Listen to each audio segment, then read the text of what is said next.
So, welcome back everyone to session 6 of The Dead Ascend. In our last session, our group of adventurers finalized the searching and cleaning of their home manors, taking the time to really begin to make it a place that you can live in for the foreseeable future as a group, while also taking some time then to rest and relax, do a bit of work in and around the city to make some extra money, and, as needed, do some additional research into the job you have. As you guys did some research, it was Drag who ended up coming back to the group with the realization that the key you all had found, that strange black iron key kept on the corpse in the basement of your home's hidden room, seemingly belonged to one of the vaults at the Graydirge Bank, which has laid abandoned for the last 2 years or so.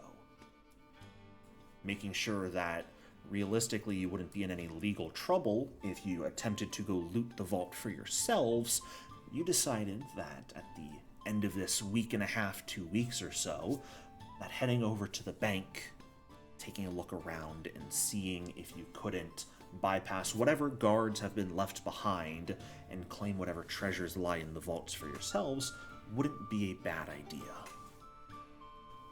And that is where we pick back up today. It is currently late afternoon, actually not late afternoon, my apologies, early afternoon, about 1:20 in the afternoon, and you guys are close to the banks proper.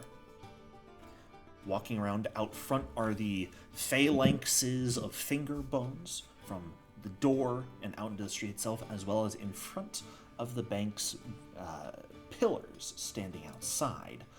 And for those of you looking for a little extra view on what it looks like a little something like this. Many tiny finger bones just rolling around on the floor.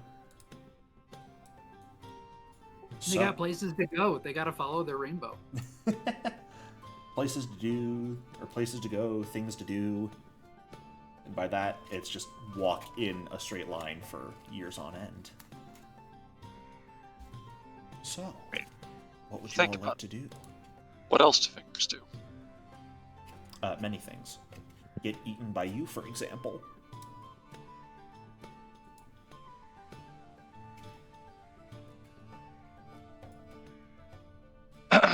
Okay.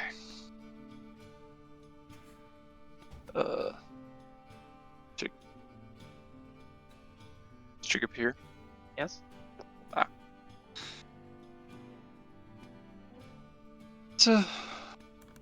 What do you two suggest to do? Quick. The door's like right here, right? Presumably. That is the front double doors, yes. Is it worth trying to scout around the sides of the building and see if there's another way in that's not guarded by creepy crawlies, or shall we just go through them? As a reminder, the building is on both sides, directly connected to the nearby buildings. So there aren't any alleyways or anything around the bank. Are those buildings also abandoned? They are not necessarily abandoned. They, as far as you're aware, they don't get used very frequently. They're also owned by the tax collectors union. But while still in use on occasion, they render the streets generally deserted. But they are still actually operating businesses most of the time. I had your thought process, Jay. I think it was said last session that the walls are like magicked or something. Oh, yeah, like, no go through the walls. Someone said something about secret entrance. It was hypothesized, well, for what Requiem knows, she hypothesizes that because it was made by the builders, there's a possibility that they left a back door in somewhere, but she doesn't know where that would be. Very possible, but I wouldn't have the connections to get this information.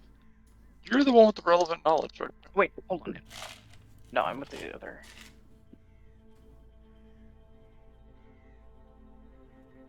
You are with Who the has the Reanimators, Asriel. Yeah, I was gonna say, who actually has... Who has the Builders League? It was, Requiem. Requiem? Yeah. Would you be able to ask anyone you know about that? Would they be willing to tell you if they even knew?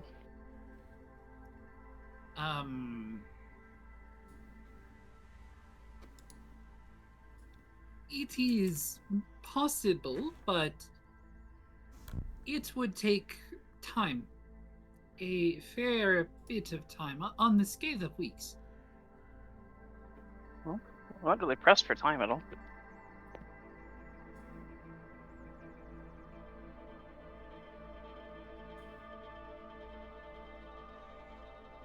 Well, if we would like to wait, we could certainly try pursuing other avenues rather than attempting to bust down the front door.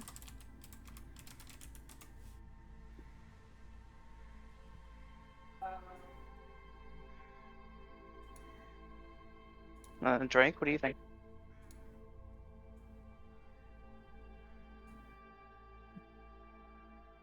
Drake. Sorry, I had to mute for a second. What was it? Might be able to get the information, but would take weeks. Hmm. Like, time's not really a problem for us, except poor mortal Philip over here. Well, yeah, I wanted to do this because out of character, we were gonna move on if this wasn't done right now. I thought. Well, yeah, but like we go do something else while we wait for the contacts to get back to us. That's up to you two. And how much I want to screw poor Jericho's plans for this session. There's only one tear leaking out of my eye right now. I immediately give up on the bank. I mean, It's not like this is what I prepared or anything. What does Philip think we should do? Philip thinks we should go in guns blazing, obviously. Stick it to the man. Philip doesn't care as long as he gets to kill Calvex one day. That's all he cares about. He's actually been getting sleep. The bags under his eyes are starting to vanish. He looks like a Hey, new Philip. man. Like real food, too. Yeah.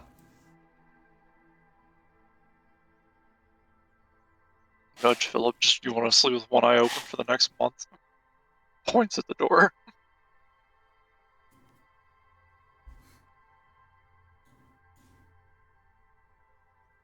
No.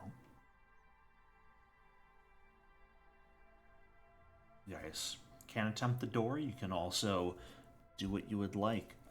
Requiem, if you wanted to give me a recall knowledge to see if you know what your best contacts in the city for this sort of thing would be, you can. Sure. Or just where to begin looking for around the building. This also has me, I hate to say it, Jericho, it has me wanting to take another lore. No, not another lore. It makes me want to take builder lore. Faction lores would actually be pretty beneficial in this campaign, so I would not judge you for taking one. Would there be a sewer entrance?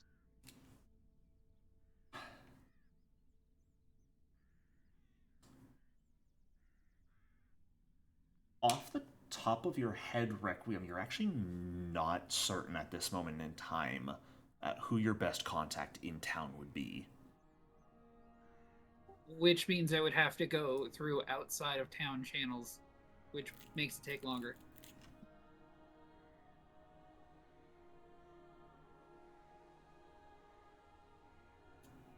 Yeah. What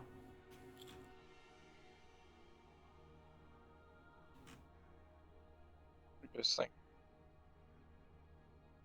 Out of here.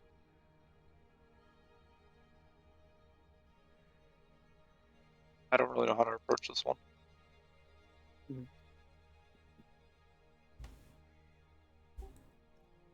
I mean, we could. We could always try showing the hands are key and say if they just let us through. Or if they just let us through regardless. Who knows? If anyone wants to actually give a recall knowledge about these finger bones and see if you know anything about their behavior, you may. We are starting off strong. Drag, you would be the one to recognize this at best at a glance.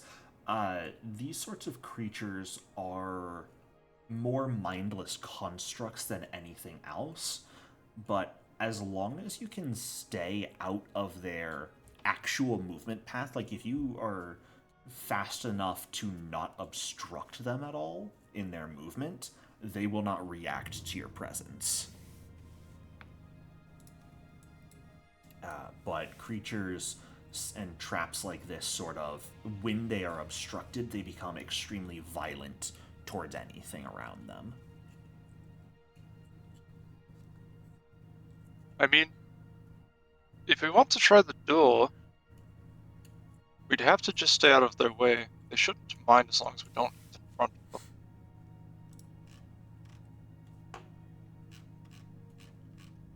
But who knows what's inside?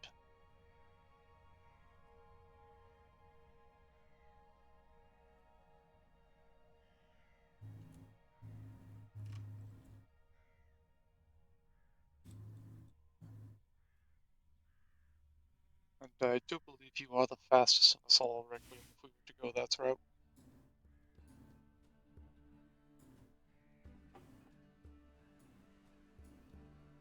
Requiem is indeed the fastest in the party, yes.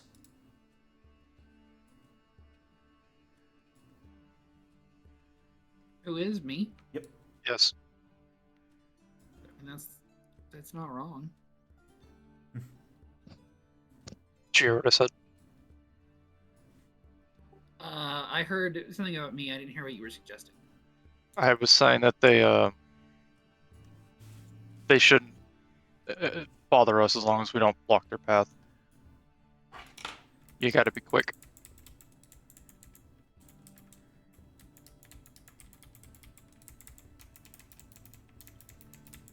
So if we wanted to try the door, there's that option, but I don't know what's inside. I sure will take the key just in case that helps in some way. They are mindless. I would have said that. And zooms past.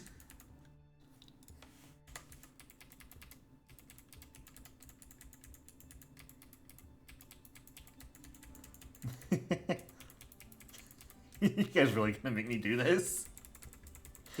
I mean, if you believe that Requiem has the basic competency to run, and has the speed to not get stuck in their path, we don't have to do this, and you can just say it's done.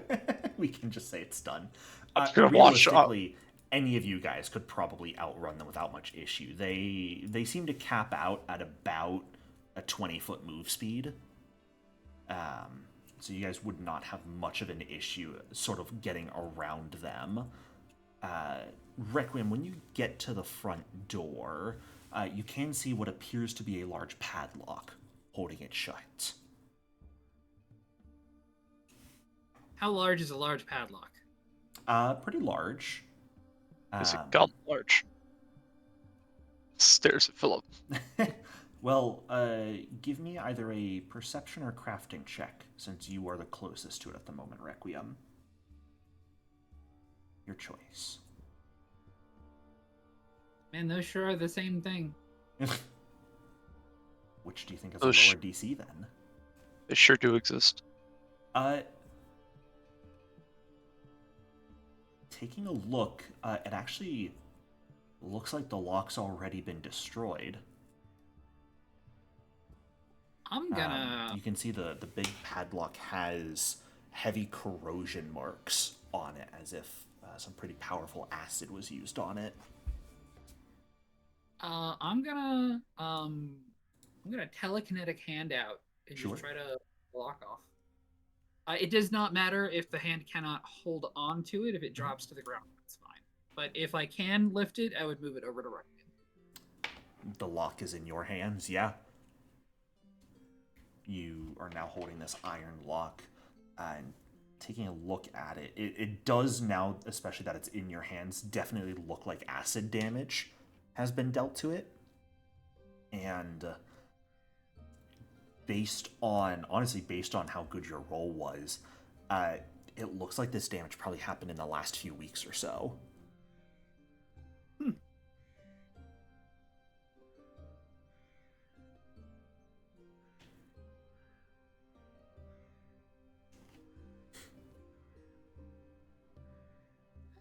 All right, with that done, I'm gonna try and push open the door, and I will use. They are pull doors from outside. Sorry. I will see if telekinetic hand has enough oomph to it to open the door on the right side. Remind me what the amount of bulk that telekinetic hand can grab at this rank is. Light bulk or less, that will not be enough to pull open this heavy iron door. I did not think so. Okay, well, she.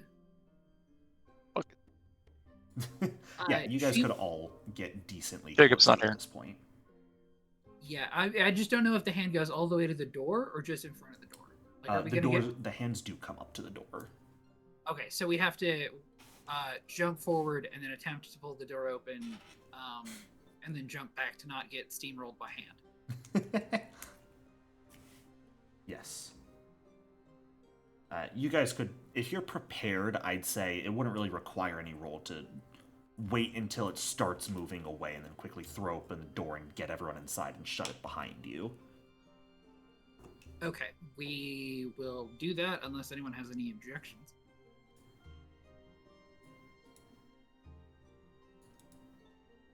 I think the two of you are the only ones here right now since Azrael had to step away for a minute, and we are missing Philip tonight. I So. hear you can't vote, so... Makes it nice and easy. I'm here. Oh, welcome back. I heard about 75% of that. Great. Yeah. We're planning on just ripping the door open, jumping inside, and shutting it right behind us as soon as Perfect. the hand moving away. Leave the guards alive so no one suspects a thing.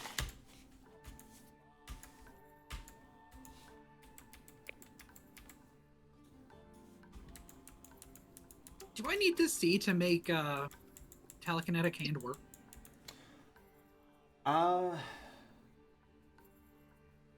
I'd say if it's out of sight, you cannot control it to grab anything. You could control it to... Like, you could move it, but you aren't able to see it or anything at that point, so you wouldn't actually really know if it's, like, bumping into things or not. Yeah, okay, so here, let me just lay out It's the like plan. grasping around in the dark if you can't see it. So my plan's pretty basic. Mhm. I put the lock in the hand before we go inside Okay. and press it up against the door, even with the door handle. We rush inside, and then the hand just moves horizontally across the door so that it latches the lock onto the handle like it was before. I see. That could definitely be possible. Do you have an idea how you would get it off on your way back out? Putting it on one door handle instead of both, so okay. you can still see it, but it's not actually on both door handles. Sure. Yeah, I think I might ask for a... is your best magical skill Arcana or Occultism? Either or. I might ask you to roll that just for that sort of little bit of control just to make sure it's good. But I'd allow you to attempt that. I believe it is religion, because I think I'm Are you a divine caster? Yeah. You are a divine caster. Oh, well, your religion is just as good as those, so yeah. Yeah, you could definitely try that. Okay, well, when we're all ready, we'll run in and we'll do the roll. All right. Who wants to be the one to open the door?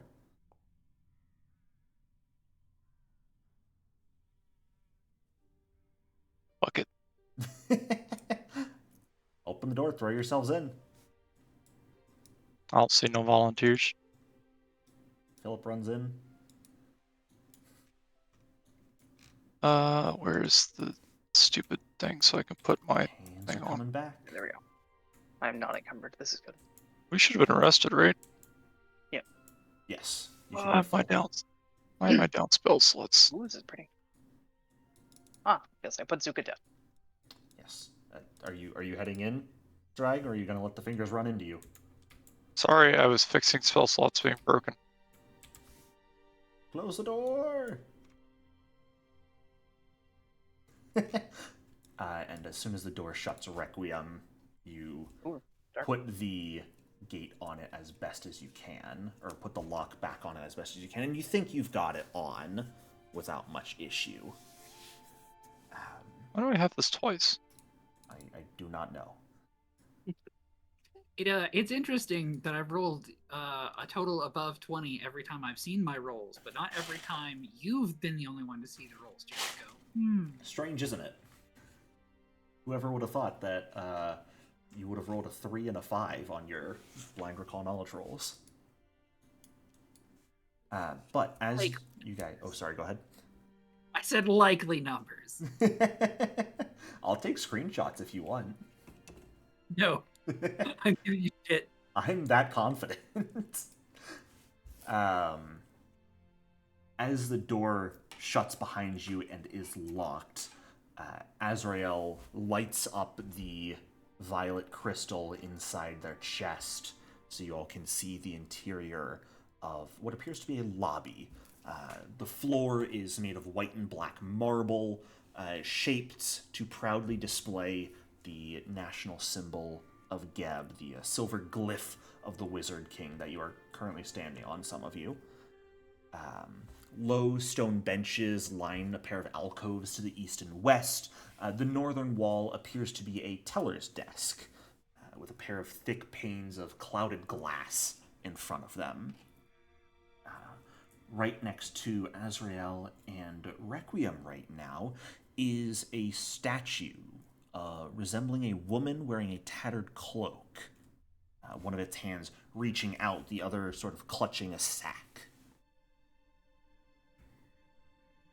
So, I'm gonna analyze this. Mhm. That's actually placed there for. Give me either medicine or nature.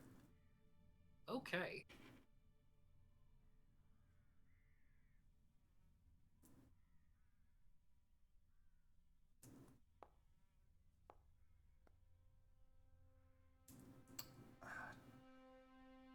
I mean, it's definitely an oddly placed statue, but as far as you can tell, for all intents and purposes, it's just a statue that was left here. Excuse me. Have any of you ever seen a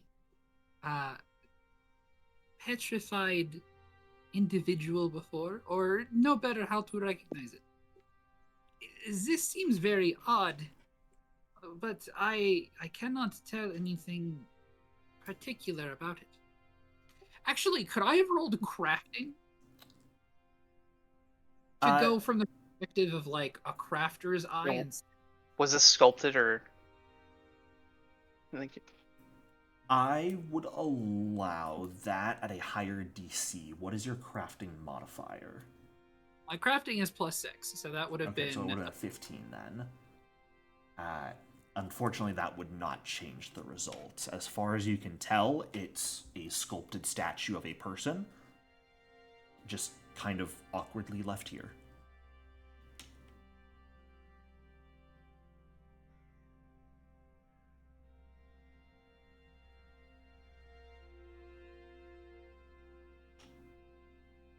Where's So the yeah, statue sure. at? Leave it to the rest of right the next to group. you. Oh, I didn't see it. It's in between people. Right there. This seems fine. What's that holding? Good question. Left hand is reaching out, right hand is holding a sack. He definitely wasn't stealing a bag of gold and running for the door. No way. Never. Mm, You guys can see the alcoves to the east and west appear filled with like crates, chests, and satchels strewn across the ground in those areas. We're looking for like one of those little deposit boxes. The safety deposit boxes, yes, which should be in the vaults. Left or right? Left. But let us be cautious, no? We know there shall be protections. Yes. Are these are hanging things? Yes, those are hanging chandeliers. They look really cool if you go under them. You are in the timeout zone. Where did Azrael go? I'm in jail.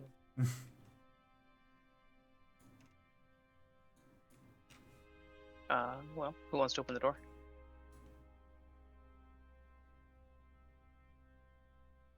Oh, They're all such babies. You damn You fool. fool. You absolute imbecile. Look, if one of us is getting tack nuked, I just want to get it over with. I need everyone to roll initiative, please. Listen, as long as it's not the healer or the healer or the healer. Exactly. As It's why I stood up.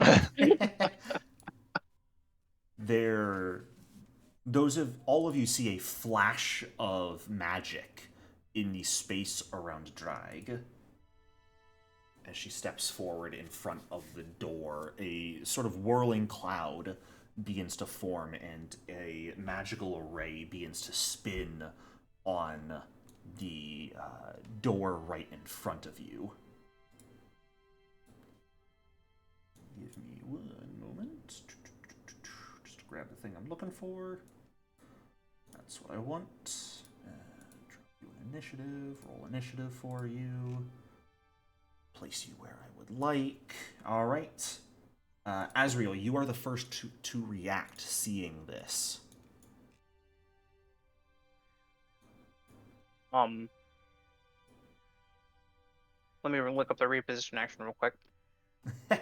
You grab someone and can move them up to 5 feet if you succeed, as long as they stay within your melee reach. If you crit succeed, you can move them up to 10. Is it athletics versus reflex, or? I believe so. Zuka, grab her. So you That want? game is paused. Oh, sorry. You want to command Zuka to move and try and reposition Drag? Yes. Here.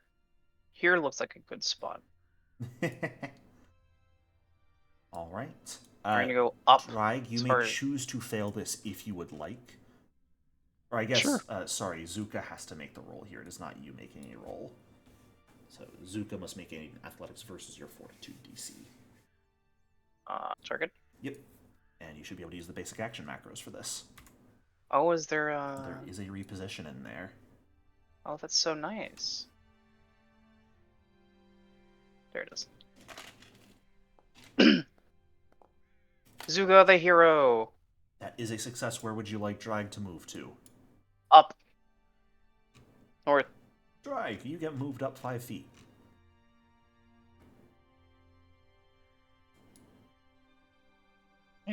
As the snake drags you out of the way. You've got 2 actions left, Azrael.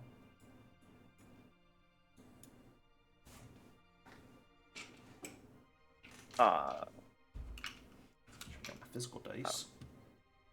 I am speed 30. Gonna go stand over here. You go stand over here. And cast shield. All right. That will take us to Philip's turn. Do you guys just want Philip to delay or do anything in particular? Yeah, delay. Okay. That will bring us to the turn of the runes on the door now, which finish manifesting, and what appears to be a ugly sort of rooster's head begins to push its way out of the rune on the door, Nope. leading down to a thick and fat-covered body attached with bat wings to it. Why are we fighting a cockatrice? Looking like No. Oh, no, worse than that. and is going to make a really ugly clucking sound, and hit you with its beak drag.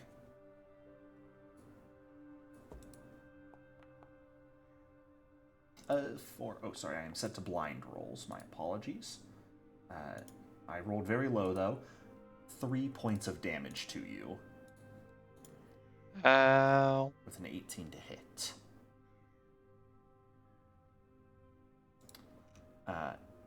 But as you take that damage, I do need a fortitude save from you.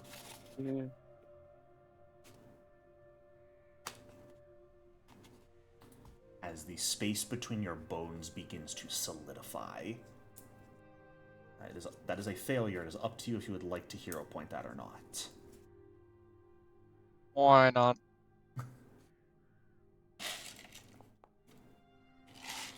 That will be a success. You will be unaffected by this. And seeing that, it is going to turn, run away, and attack Requiem instead with its beak. Missing entirely. Requiem, you're up. As yes, this is a cockatrice. What is cockatrice? They look different. Yeah. I'm a summon a skelly boy right behind it. Did we want Philip to come in right after the cockatrice, or wait until someone else goes? My apologies. We can have him go after you, Requiem. Probably last. It's whichever. Okay. You would like a skelly boy? Yes, please. Yoink. Are you using a spell slot or your relic? Relic. Okay. Soul Puppet. Yes.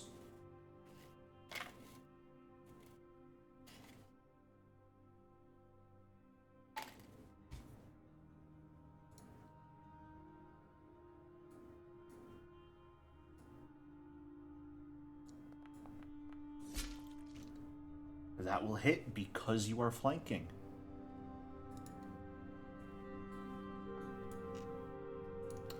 For 6 points of damage, alright. Squawks out in anger as the blade slices into it. That will hit as well. Also because of flanking, let's go. My goodness. Tactician, why did that roll prime? I don't know, but you rolled a maximum 6 damage there. Again. At the exact same roll for attack and damage. Alright. Drag, that'll bring us to your turn, as we're putting Philip at the bottom of initiative. I see.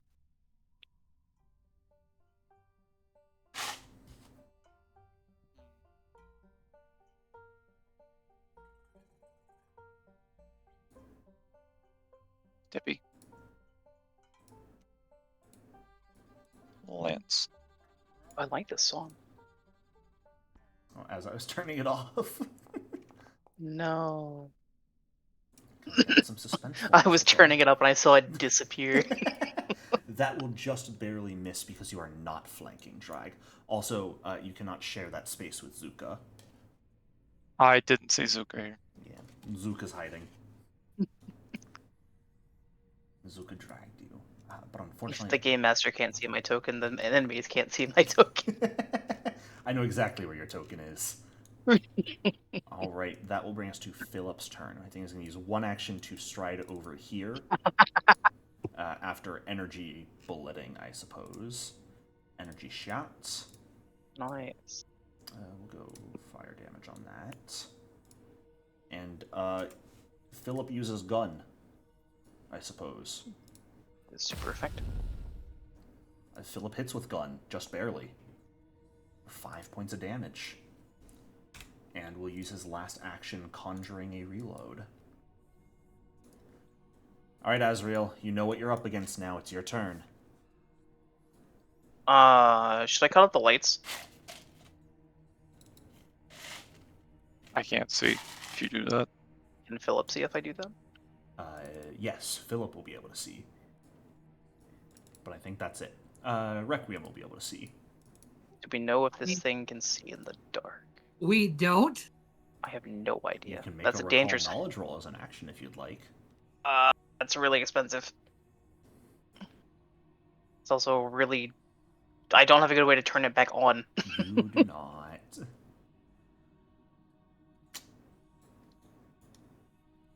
I keep the lights on. Okay. An interesting choice. Step. Zuka, get him. I'm gonna calcify your serpent. No. Yes. There's nothing you can do to stop me, except maybe that. Kill it. That'll do it. Well, let's go, 5 Zuka. points of damage. All right. It is I looking don't. very unhappy at the moment. Do we know what, like, do our characters know what this is? Realistically, cockatrice are not actually very common creatures in this region. You might like get the brief recognition now and be able to connect statue of a person, calcification to cockatrice based off of description. But past that, you guys probably don't know anything else about them.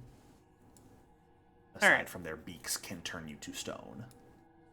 I'll recast shield. Okay. That's it. That'll bring us back to the cockatrice's turn. And I've got so many targets, I'm going to roll to see who gets attacked. I want to remind you that Requiem has done nothing to this man. Yep, that's why I'm hitting the snake. That's rude. Yes, it is. But also I will miss because I'm bad at this game. Zuka! You're not gaming. I'm not gaming hard enough. No, I'm not living by my own creed. What a shame. It will attack the skeleton guard you summoned next. Which will crit a skeleton guard. No. For maximum damage No, to it. the boy! I believe the skeleton is just instantly obliterated. Not the negative max HP. You may deal the damage if you'd like, Requiem, since you are the one controlling that summon. I can what with the what? Would you like to deal that 12 damage to your skeleton guard? I mean, want to is a strong. How about this? I would like you to. Okay. Does the resistance count? I don't remember. Resistance is automatically applied when you hit the damage button. Bye. Wow, it almost lived. That's nuts. It took almost double its health after resistance. What are you talking about? Skeleton has 4 hit points. Oh, I thought they had the 6. No. Oh. So mind. anyway, that being said, it's going to attack Zuka again. It has Take your map 10. filled with hate towards all serpents. They're a natural enemy of birds. Hey, there we go. Wow. 5 points of damage to Zuka. And I will then need Zuka to make a fortitude save. Your worst fear. Your bones are over calcified. No. Whatever will you do when the snake I've been cannot eating too many slither? cows. That is a success. You are perfectly fine. Use it as a staff, I guess. Requiem, you're up. Improvise fang staff. You're striding away? You fool. Nothing happens. Okay, God, fucker. I gotta put the fear of the gods in you somehow. Oh. And threatening reactive strikes is one way to do it. And then I'm gonna fucking forget where my spells are. In your character sheet, presumably. Divine Lance. Yes. Indeed. Ooh, that's a hit. Nice. Very nice.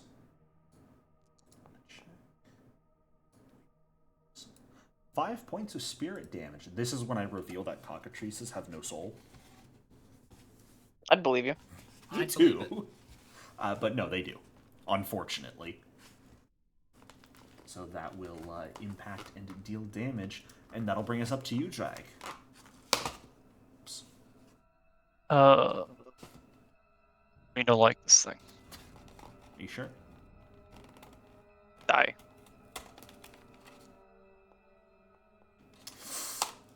Unfortunate. It doesn't like you either, if we're being entirely honest. It is Philip's turn. Zuka is in the way of his gun, so does he take the penalty or does he move? Isn't she small? So is the cockatrice. Oh no. Who'da thunk? So, -1 to hit or move. What would you guys prefer? Just take the -1. Alright. It will get lesser cover then, and Philip will shoot it. with gun. It's the most powerful spell he knows. He will also miss it tragically. Would you guys like him to use a hero point on that? No. I don't think so. Okay. He can reload and try again, though. He can, and he'll do a thoughtful reload, Azrael, if you would like him to try and recall knowledge to know if a cockatrice can see in the dark or not. We can at least have him do that. Where is recall knowledge button? There it is. I am blind. He will actually succeed. And remember the fact that cockatrices do naturally have dark vision. Ah. So he'll gun again. We've made the correct decision as a team.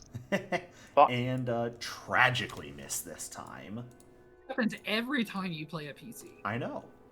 Maybe you guys should show up to session so I don't have to be the one controlling you. Who'd have thought?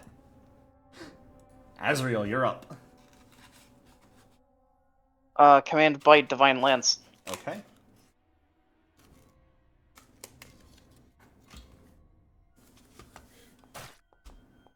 Get him. That will not hit. He has not been got. Get him better. No, the map. Does not get him either because of the map. Sad. Get him better. Technically, he should have cover against your Divine Lance as well. But it does not matter. My He's so cockatrice powerful. cannot die. Your serpent in front of me bores him. He shall go after someone else.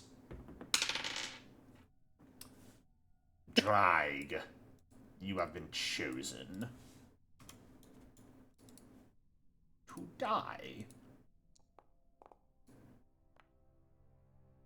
Taking 3 points of damage. I think it's very accurate. Doesn't deal a lot of damage to people. No, it does not. Drag, are you with us? I am here. That is take 3 damage. And then I will need 1 more fortitude save as your bones begin to calcify further. Stop that. No, I will Maybe not. further. I passed the first one. Yeah. Stop that. Yeah, you're fine. For now. And out of spite, it'll hit Zuka again with its last action. And miss. Darn, I really can't hit these bones. Alright, Requiem. I suppose it's your turn again. How nice of you to allow me to take a turn. Believe me, it wasn't by my own volition. It does crack me up every time. That's just constant Divine Lances from this party. That's it. 3 Divine Lances and a gun. Yeah, which is, I mean, a type of Divine Lance if you really think about it. 5 points Mortal of damage. Lance. Alright. It is looking very unhappy at the moment. And So are we. Drag, it is your turn. Bad chicken. I do not like this chicken. That's fair. I don't blame you for that.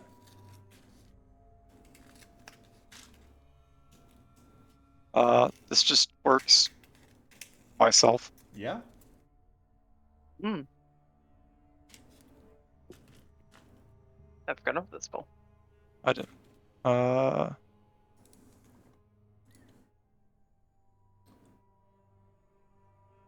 Okay. We stacking. And that will give you your blood magic effect as well, I believe. So, would you like to give yourself a status bonus to intimidation checks for 1 round, or an enemy a -1 status penalty to will saves for a round? Give it minus saves. Alright. It does not look like with the update to Foundry that the updated blood magic is on your guys' sheet unless I rebuild your character sheets from the ground up, so I will do that between sessions. So when you cast a spell that gives you your blood magic, it'll also populate that in chat. Now also note your Dragon Claws at the moment won't be useful because you're holding your staff. Am I two-handing it still? Yeah. But Wow. runic, if you would have rather, instead of casting Dragon Claws, once you cast Runic Body on yourself, you could have made an attack with your tail. And Runic Body is buffing that. Yeah, I was supposed to be one-handing the staff. I didn't realize I was You can change it to two-handing one it. hand. That's fine. Unfortunately, your claws, it does, for some reason, say you have to have nothing in your hands to be able to use them, which is a bit weird. That's boring. Really silly. That's That doesn't mean like the hand you're attacking with. It's like I've got a free hand. Because I think the idea is it is entirely changing your hands to be claws that don't really have grabby bits. Hmm. I can drop the staff. That's not a problem. Yeah, you can drop the staff.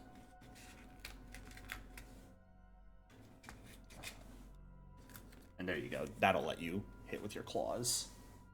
But casting Dragon Claws does not let you attack with them at the moment right now. I'm aware. I had to survive another round. So that will bring us to Philip's turn, who no longer has any energy shots. His gun is unloaded. Any other things you guys would like him to try and recall knowledge about, or should he just conjure bullet? Recall Resistances? knowledge on how the petrification works. Yeah. Sure.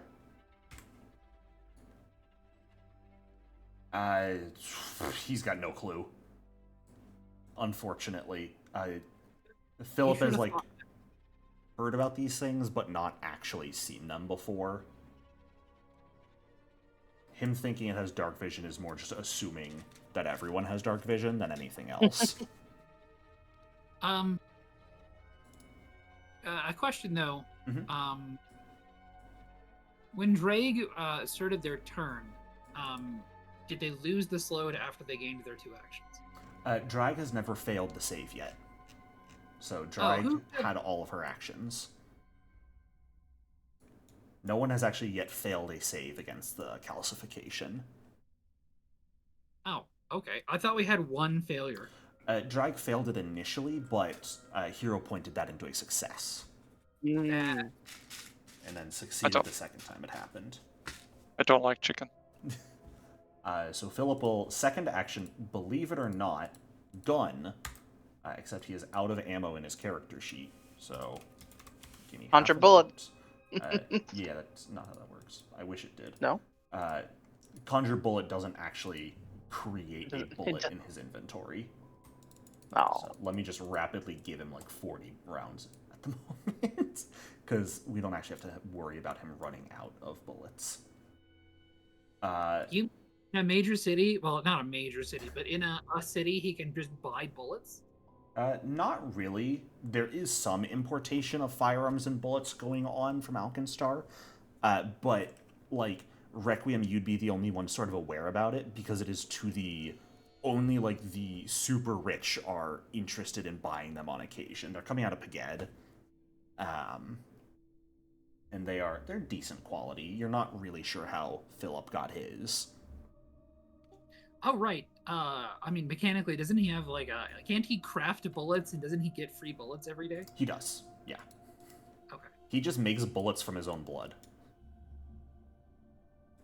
He's like a Bloodborne character. In a County FromSoft game now? Yes. Bloodlords is my thinly veiled Bloodborne campaign. How did you know? He will deal 8 damage to the chicken, and then reload and, I suppose, try the recall. No, he'll conjure a bullet this time. Alright, Asriel, you're up. It's near death. Command flank and bite. How dare you flank? Taking advantage of the system and its rules? That's so rude Yeah. of you. It doesn't matter.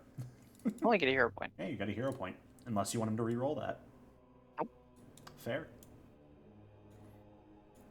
What about you then? Believe it or not. Divine Divine Lance. Lance. That Magic will hit. gun. What will you roll? Average. Oh, you poor, poor sod. Is it a 1? It is at 1. Let's go. If you rolled average on your damage, you would have killed it. Unfortunately, it lives to make more attacks at someone. And And it attacks Philip? you know, honestly, it should. But I don't feel like bullying the person who's not here, so I'm going to kill Zuka instead. Out of spite. 3 damage to Zuka. Very impactful. My child. Give me that fortitude save. Oh no. How are skeletons not immune to this effect? Don't question it, okay? Classification. Yeah. Oh, Would you Oh, like no. to hero point that? you know, I sure would. With your 3 Am I gonna hero get a critical points? fail because of it? Let's find I out. hope so. Oh, well, that's a classic hero point if I've ever seen one. Why did it go down? I don't know. Spite, probably. Zuka will become slowed 1 as Zuka's bones almost begin to grow out towards each other, the ribs starting to connect and slow Zuka's movements. And it's going to try again. Ooh, with a crit this time. Don't mind if I do. For 1 damage total. Let's go, baby. How the fuck? Because a cockatrice does d8 minus 2 damage as is, and it rolled a 1 on the damage die. That's incredible. But the minimum damage you can do is 1, so... You should have crit me for -2 there. No, a crit does not heal you. But hey, would you do me a favor and give me another fortitude save? Is there a penalty for crit succeeding? Nope. There's a penalty Zuka, for rolling no. the garbage, though. There sure is. Would you like to hero point this one, or are you going to allow it? Wow. Okay. All right, then. Mr. I need you to call John Foundry for me real quick, and... Sorry, I've still got my module turned on from the Thursday game to rig the rolls. I apologize. What it says? This is one of those is a 1 now. That I know, but the roll streak says you rolled a 9. this is I rolled 2 9s. So What's happening? We're gonna go off of what the roll streak says. I guess. Actually, I feel like we should go off of what's in the chat, but I'm not giving it a hero point. I'm filled with spite tonight. So I think there's a rule for when you hero point and roll the same number again. you know what? I might start including that simply because of how frequently it happens.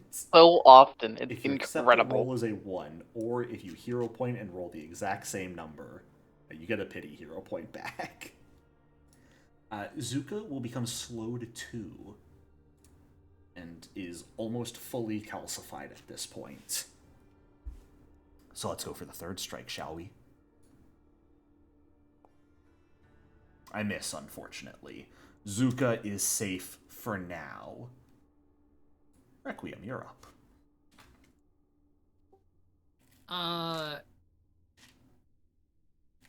Let me check something. Zuka can no longer act.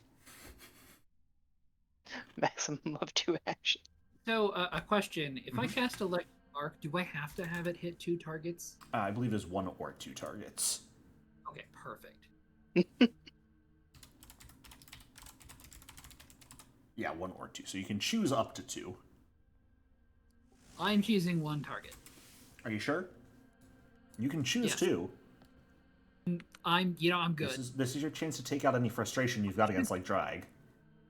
My 2nd target is the chandelier. You know what? Sold.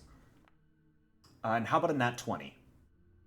Are you fucking serious? Unfortunately, yes. You got 1 action left.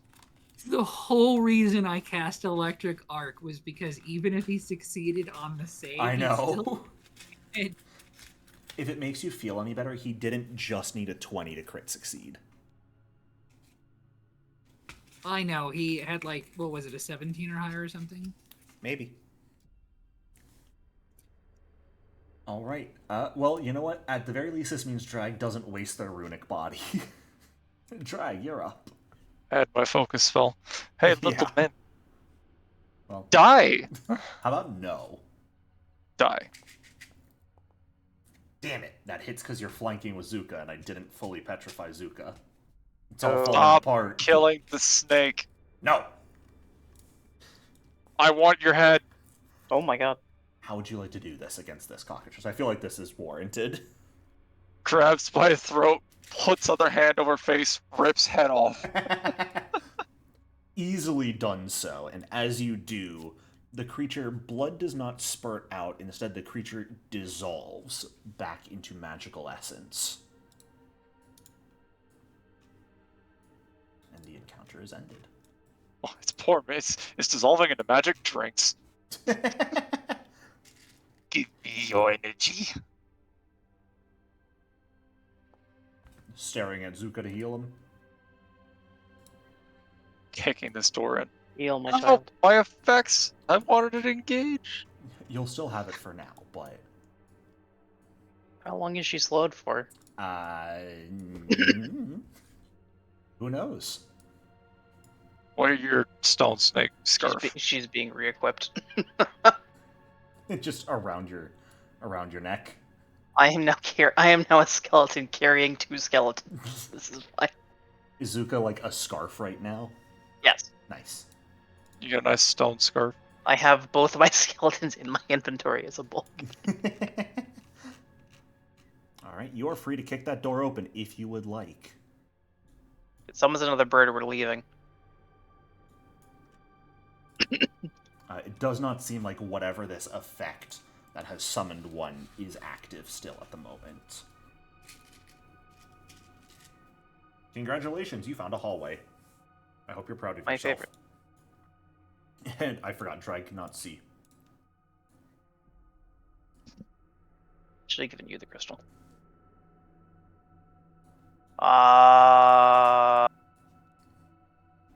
There's a door behind you. Don't make any sudden movements, Drag. What do your fiendish eyes see? Demons.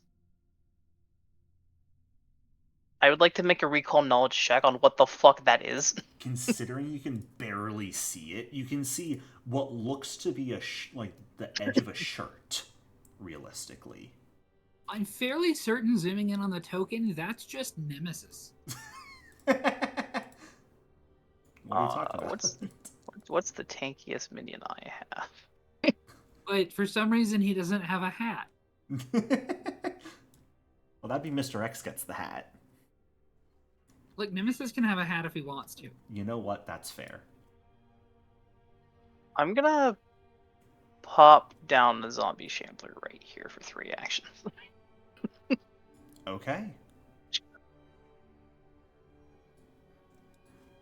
The creature kind of steps around the corner and appears to be humanoid, decaying flesh, long claws and nails on the feet and hands, one eye socket empty, swollen, leaking kind of pus, the other one a baleful, glowing orb that smoke is leaking out of, as it just stands there and stares at you all.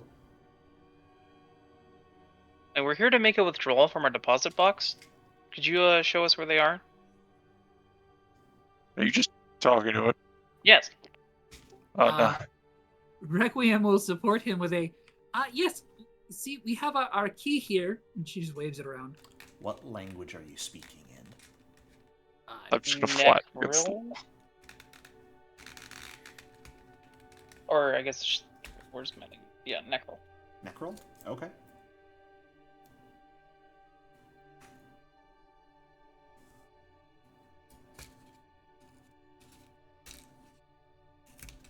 It stares at you.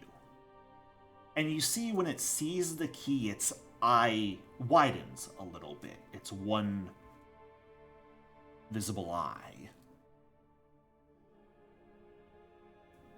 But other than that, it does not respond in any sort of way. Can Past you it, lead those... us? Oh, sorry, go ahead. Can you lead us to the vault? Are you speaking in Necrol as well, Requiem? Yep.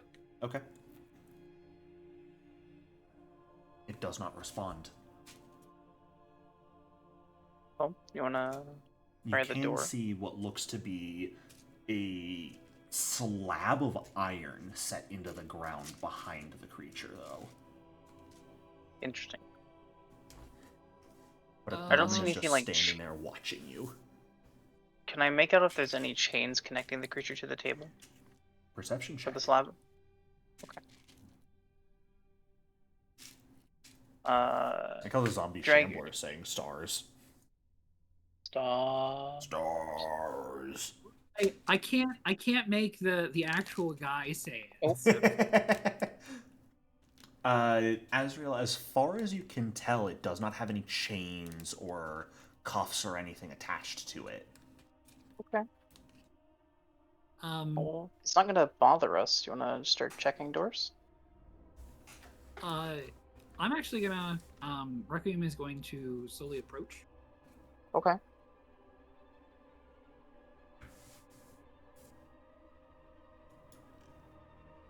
Just gonna. I don't want to open doors right now or nothing. As she's approaching, the only thing in her hand is the key. Mm-hmm. And she's not making any kind of like threatening movements or anything like that. And she's put on her I'm a noble voice and posture and stuff, making it clear that she's in charge. That's fair. And says, I had to yell at my cat, sorry. And she says, if you are not going to help, could you please at least step aside so I can get to the vault, please? I need something from my deposit box. It hesitates for the briefest of moments, but in the end, as you get close to it, you still see its arm clench into a fist and come up swinging. I am going to need everyone to roll initiative here. I didn't even get to make a diplomacy check. Unfortunately, no. This creature's mind is, and realistically more so than that, its conditioning is gone by this time. And is mostly feral. It also doesn't speak Necrol. No! We should have tried other languages. Makes it a bit harder. I like that it's hesitating at least. Yeah. It definitely does still seem to hesitate when it sees the key. Okay, so I do have to ask though. Mm-hmm. I had the wrong language. But I do have an ability that lets me roll diplomacy with mindless undead. Right. Can I use that at all? If you were speaking in Necrol, no, unfortunately, because it just doesn't understand at all, and he's not entirely mindless. It's more that the conditioning on this creature to become the guard of the bank has waned entirely. It's more of a feral undead than entirely mindless. Was there any way to tell that it didn't understand Necrol? Like, because we saw it react to the key when we saw it, so right. we can tell that it.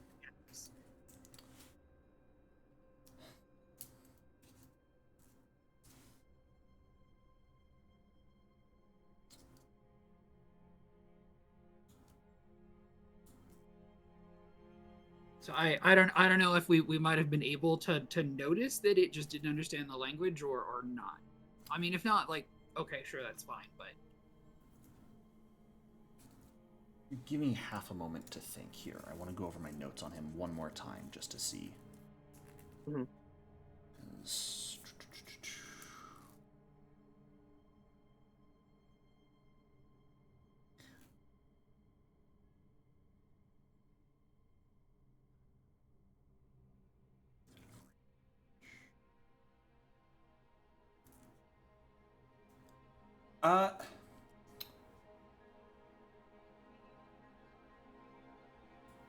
What languages do you know, Requiem?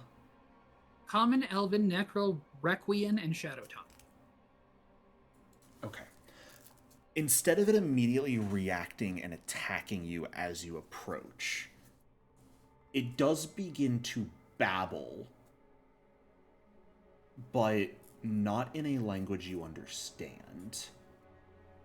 And I'd say it's less in a fist at this point.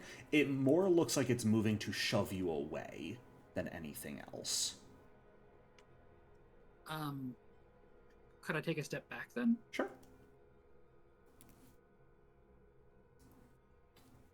Yeah, I'd take a step back. Yeah. It does not approach you.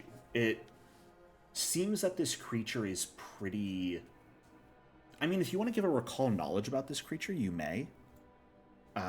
Since you've approached a bit, Requiem, you can also see the corpse on the ground next to him in a dried pool of blood near the slab, wearing a red cloak. Oh. I have a question. Mm-hmm. So the color would be gone, but the figure by the door, was it wearing a similar, like, shaped or fashioned cloak?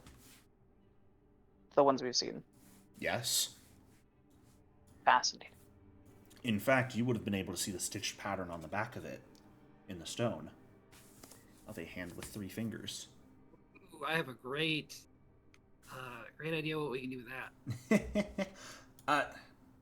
Requiem, I'd say with that roll, you aren't able to quite tell what this creature is.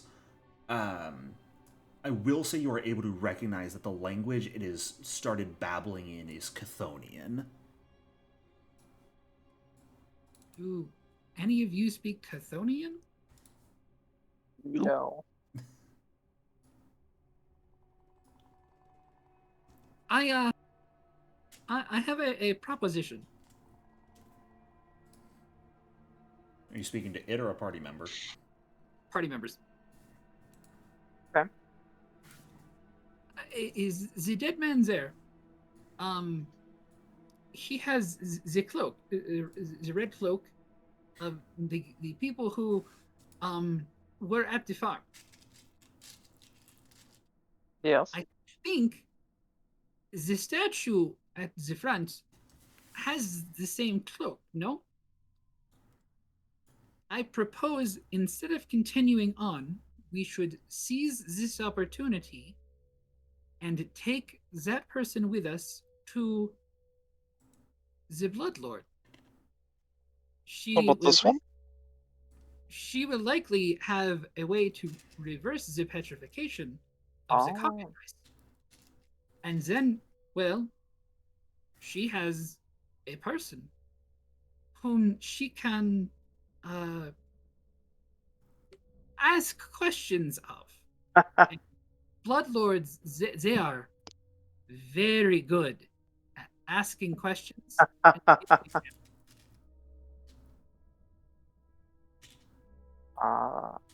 I like this plan.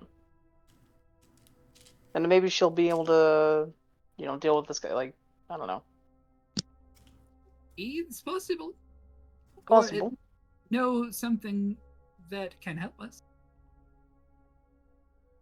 Okay. I wonder if there's a way we could get that guy. Can I mage hand at the cloak and just enough to bring it forward enough that I can reach out and grab it and just pull the body? Does the guy react if I try that? I don't think you'd be able to grab the cloak itself and pull it towards you with a first rank telekinetic hand. Okay, so to be clear what I'm trying to do, I'm not trying to move the corpse in any way with the hand. Right. Just lift the tip of the cloak so it's easy. It's more at like shoulder level to reach out and grab it. Right.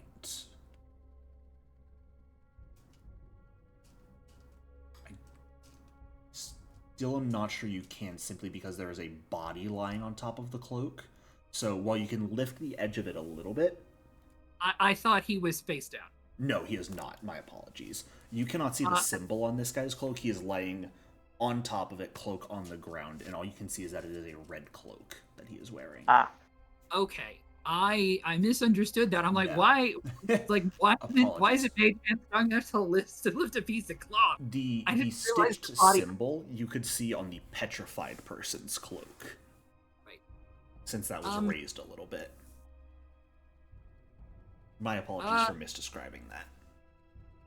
I'm gonna just take out a piece of rope and just have the hand like put a loop at the end of it and have the hand like loop or on their like foot. Is that doable? Yeah, I don't think Mr. Man here will react in any meaningful way to that. Okay, then I will do that and hand the rope to my shambling friend just behind me, and together we will just kind of pull the body back down the hallway. All right. Easy enough to do. In the 20 or so seconds before the shambler will end up dissipating.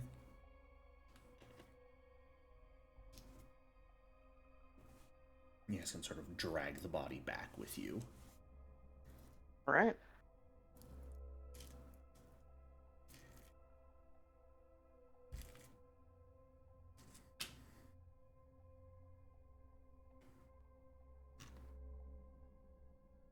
So we don't.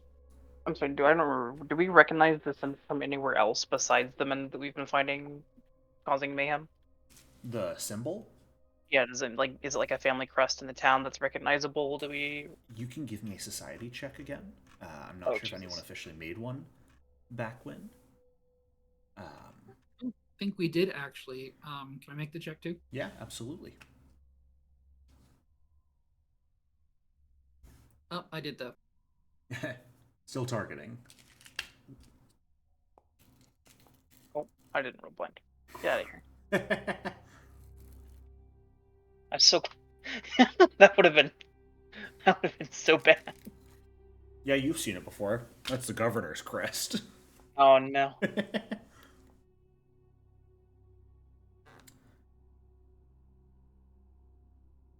Unfortunately, no. Neither of you have seen that symbol aside from at Old Urgog's. Now, that was the first time you guys had seen it.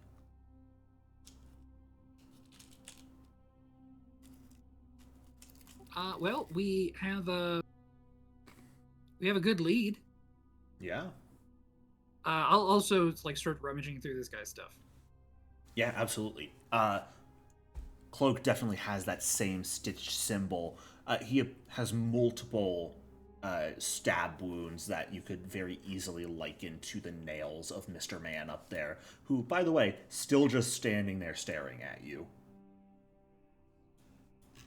Has not moved when you went down the hallway. But you do find a total of 2 vials of liquid on this guy's person. One of which is a vial filled with like purple liquid that glows softly, and the other one has like a gourd-shaped flask with this bubbling green liquid in it. Cool. Can you throw those in the party stash? I will take them. I could, but do I want to? Yes. No, you hate doing work. I do. Wow. That requires effort, and oftentimes I do not support it. They are both alchemical, though, so Philip could attempt to identify them. We can do that when we get back to the house. Agreed. She'll also take the cloak and just kind of like fold it up, put it in her bag. Sure.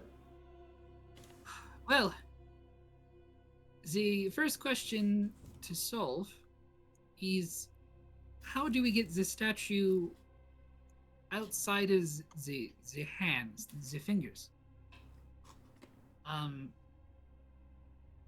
I don't think any of us can carry a statue, though I suppose we could simply summon a creature to do it for us.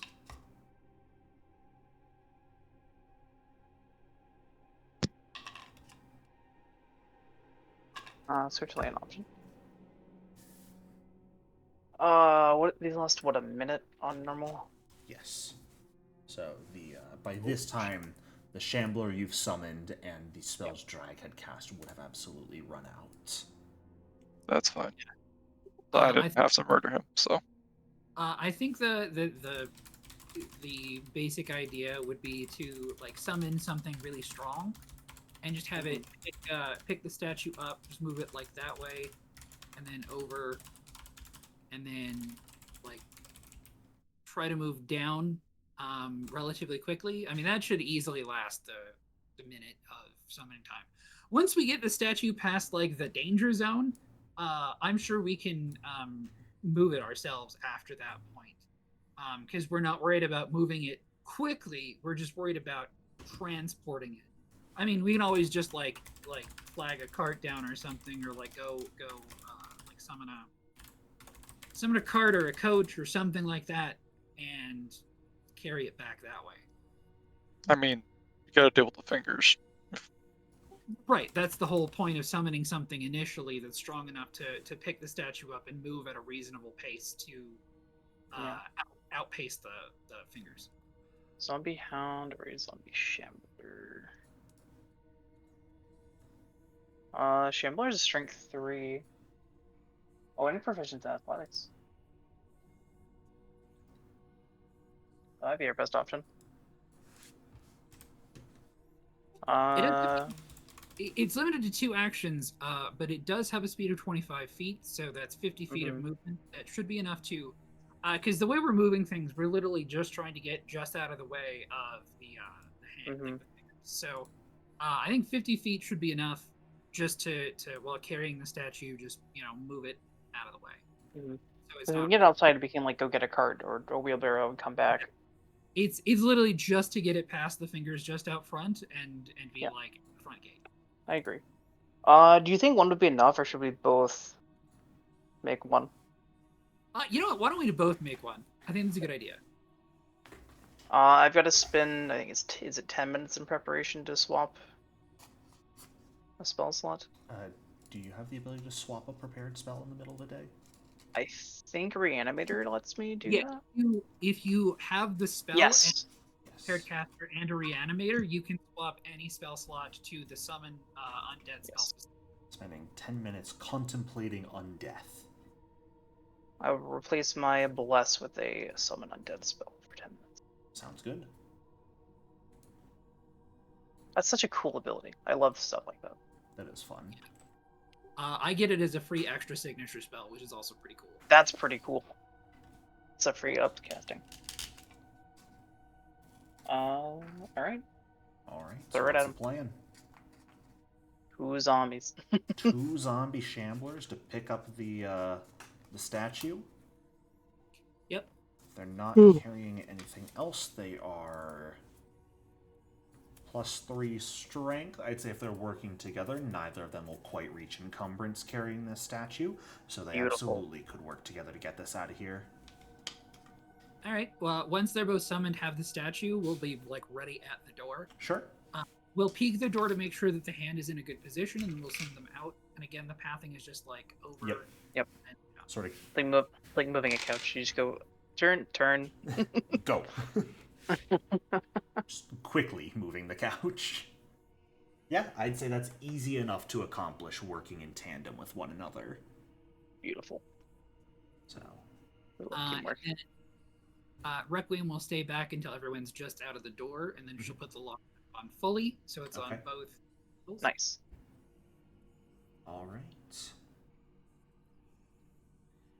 And then I guess once we're outside and a little less suspicious, we'll just get a cart driver to come over and haul this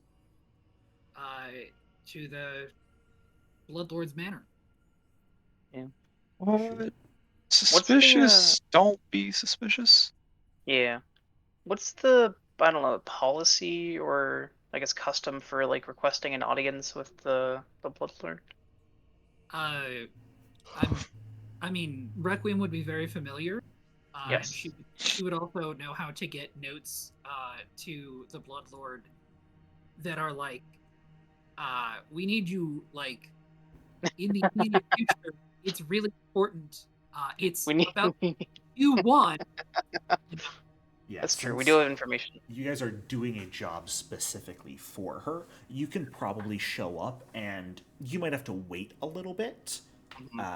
But you could just head straight to her manor, most like, and she would meet with you guys. You would not need a prior appointment.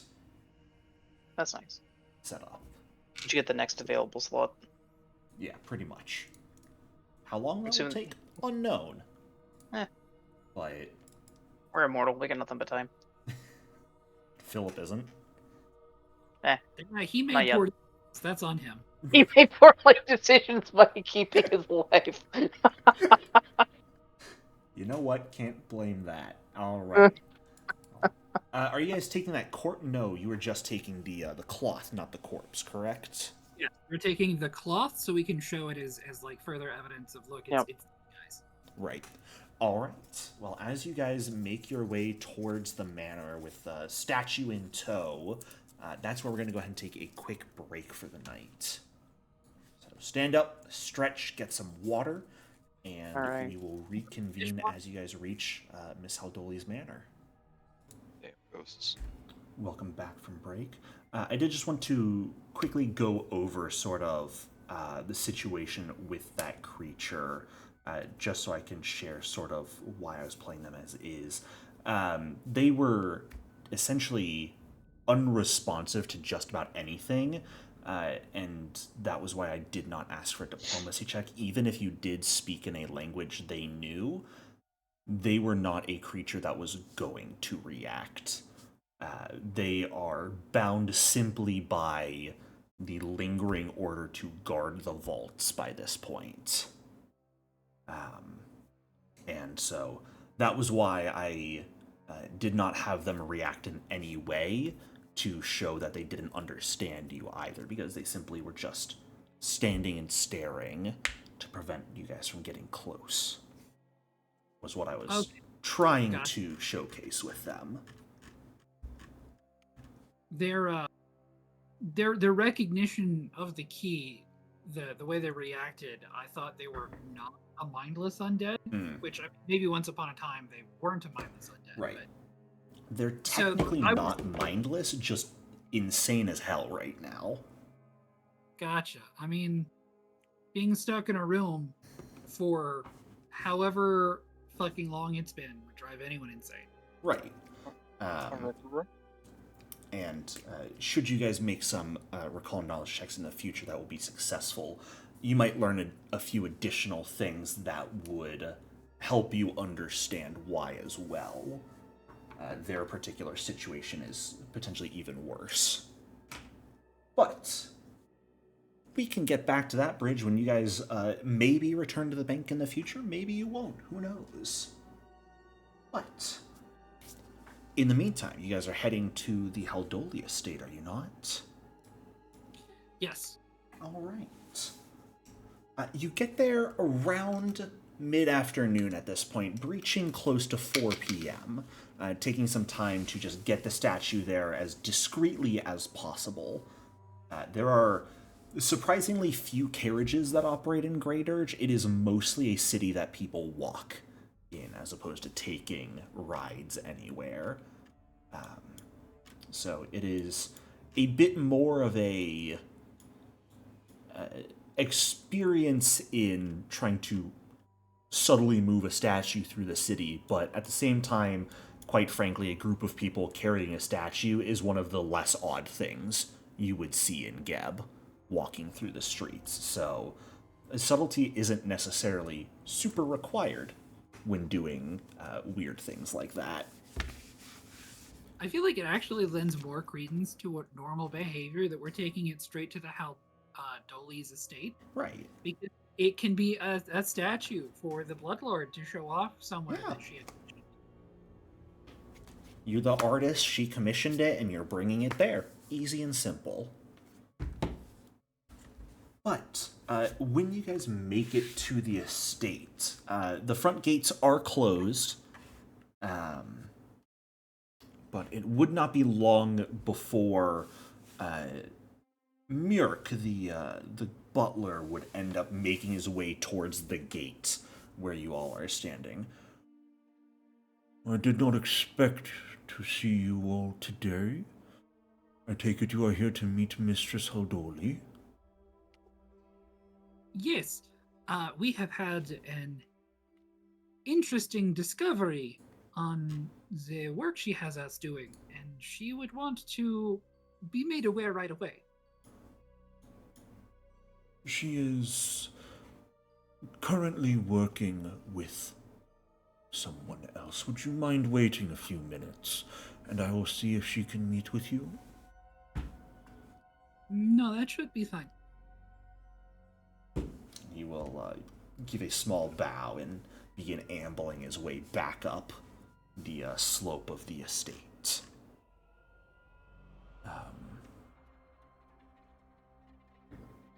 And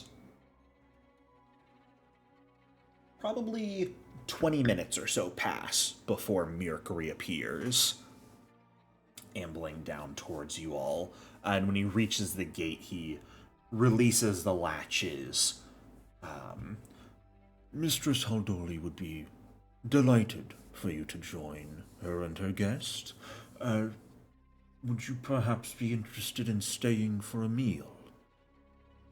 Oh, that sounds wonderful. Yes, please. And he will lead you guys up towards the estate ground, or up towards the mansion itself. Leading you guys in, kind of sitting you down at the sitting room. It should be only an hour or two until the meal is served. Would you prefer anything to eat or drink in the meantime? Some wine, a charcuterie board, a little blood in my wine, please. Understood. She looks at the rest of the group. Any other requests? I'm fine.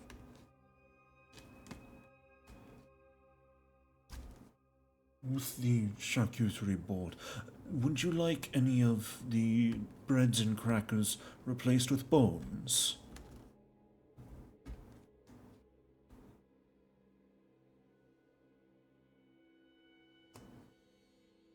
I don't think my friend will say it, but yes, please.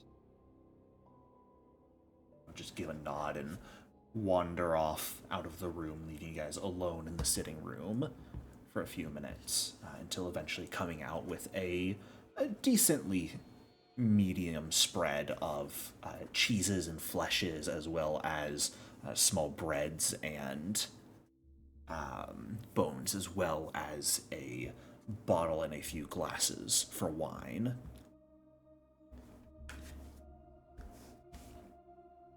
And you all are free to relax, have any conversation, and sit if you would like, but it does not seem that Miss Haldoli will make an appearance until dinner is served. So. Okay. Also, for clarification with the statue, we would have the statue brought up with us. Oh, I figured, yeah. Yeah, I assume it's just kind of like standing in the sitting room with you right now. Yep. So, should actually check something on that.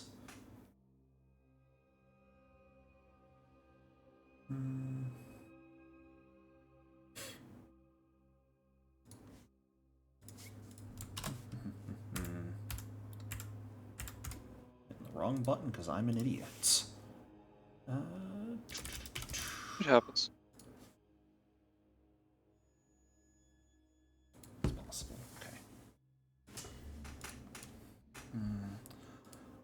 All right. But at roughly 6:30 or so, you guys end up waiting for close to 2 hours, almost even 3. Mirk returns and invites you all to the dining room. And when you enter, not only is Berlin Haldoli sitting there, but another individual that I think if anyone were to recognize them, it would be Azrael. Azrael, would you mind giving me a recall knowledge roll?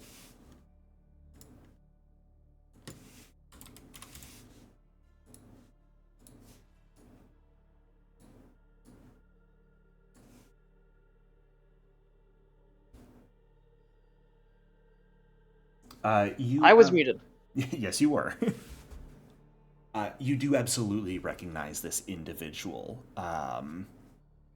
Dark skin, priest's robes, and the ritualistic scarring atop the top of his head You recognize the head priest of the Empty Threshold, Ordegar Stitchskull, sitting in the room at the table as well. Large spread of foods across the table.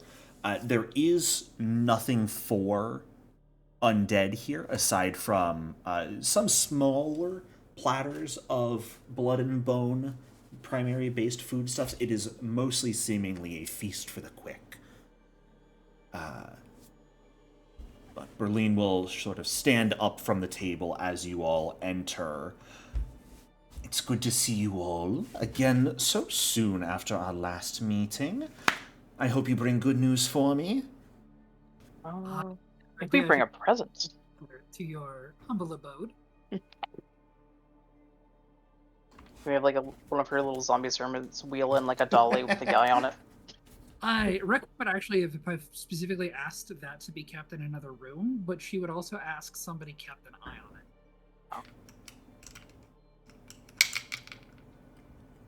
it. So what would you guys like? It brought in or left? Left. Okay. Okay. What present is this that you have for me? It's news on the investigation. There's some information. It did not seem prudent to interrupt your lovely guest with these business matters, so you can wait till after dinner. Ordegar at this smiles and kind of nods. Well, why, thank you for that, miss. This is one of the few nights each month that Miss Haldoli and I get together and cook, so I appreciate you waiting until after the food has been consumed before we speak on other terms. Now, I do recognize one of your number, and he'll nod at you, Azrael. And I assume you guys have sat down and begun eating at this point. Kind of like steeples his fingers, but I don't believe I recognize any of the rest of you.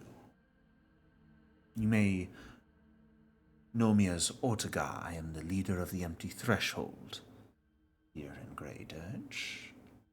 Who might you be? It is a pleasure. I am Requiem Imperium Noctis.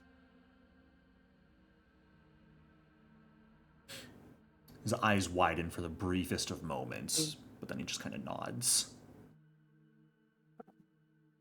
I am known as Azrael. I know who you are, Azrael.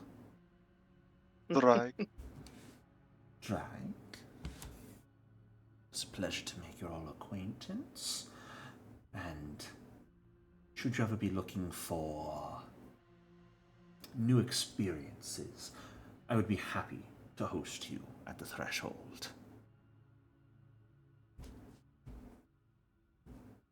But tell me a bit about yourselves. What has brought you all the way to little old Graydirge in the first place?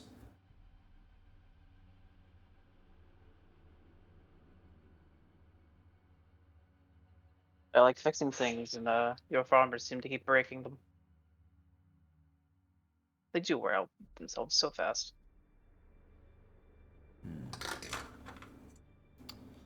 Maladies of undeath, unfortunately. No, self-preservation, those ones. They simply work until they drop. That is a good way to describe it, isn't it? Simple. If only other things were as simple. Alas, life is full of challenges, one could say.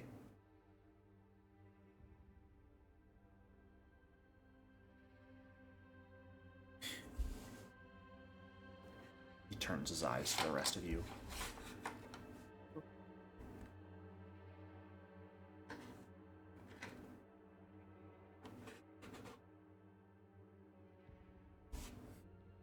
I'm sorry, can you repeat that? It cut out. Yeah. Let's try to piece it together. Asked you essentially what has brought you all here to Graydirge together, etc. Share your stories, essentially. Um, Requiem will say,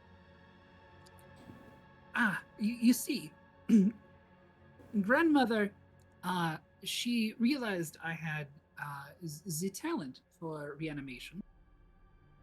And I can assure you, grandmother is never one to waste any talent she sees. So, she reached out to the reanimators and asked if they would train me in reanimation. We're such good friends after all. Um, and, well, uh, our host here, she nods, she had an issue she needed assistance with, and grandmother could not stand idly by while a friend and ally needed assistance, and so I was sent along. And you've been doing wonderfully so far, dear. I'm very excited to hear what this gift is after the meal is done.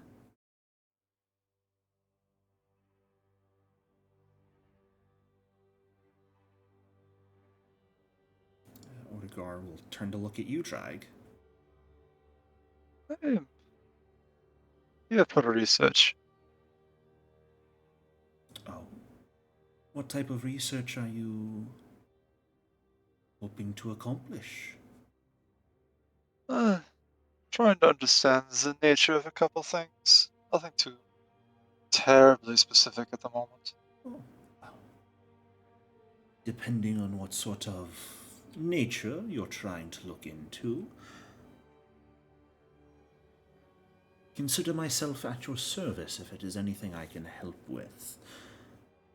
I shall keep that in mind. Much appreciated.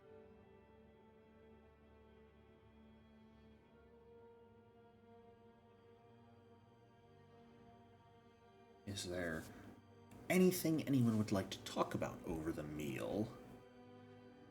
Aside from just general small talk. This isn't anything specific, but a general mannerism note. Requiem is taking a lot of polite interest in the guest here.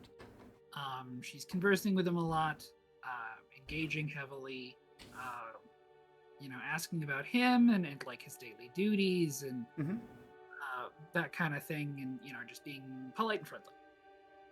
Sure.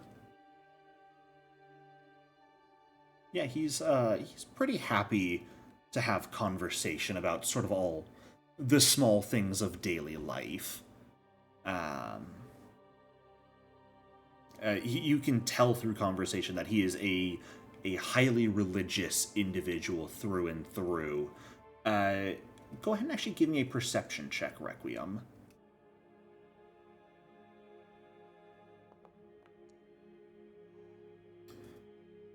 You managed to pick up through, your experience and training and his mannerisms in this conversation that, while he isn't necessarily disrespectful of, he seems to have little interest in bloodlords and the politics of Geb. Picking up on that, she will actually. I forget what is the deity that he worships. Sorry? What is the deity that he worships? Zon Kuthon. Okay.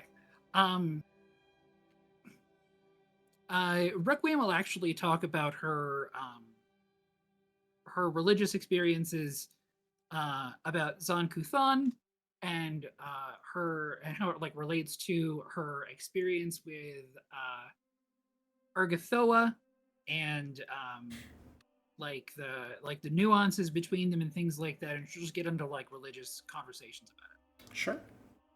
He is happy, actually sincerely happy to speak with you on those topics. I think one of the questions he would end up asking you is if you've sort of garnered like this interest in these experiences because of your grandmother, or did they come to you separately?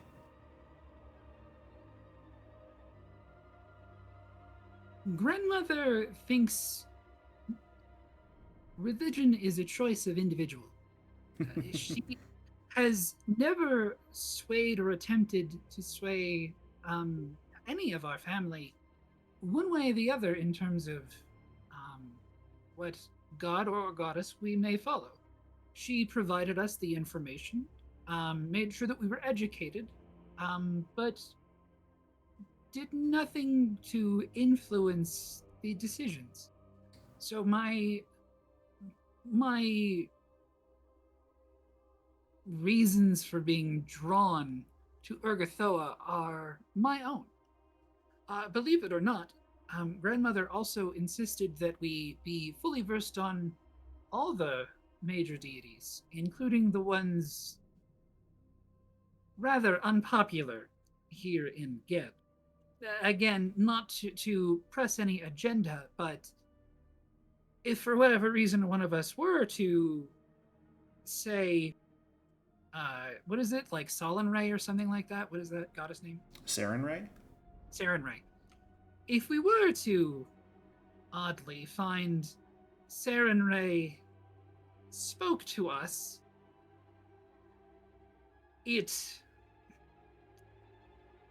would not be something she would directly attempt to stop.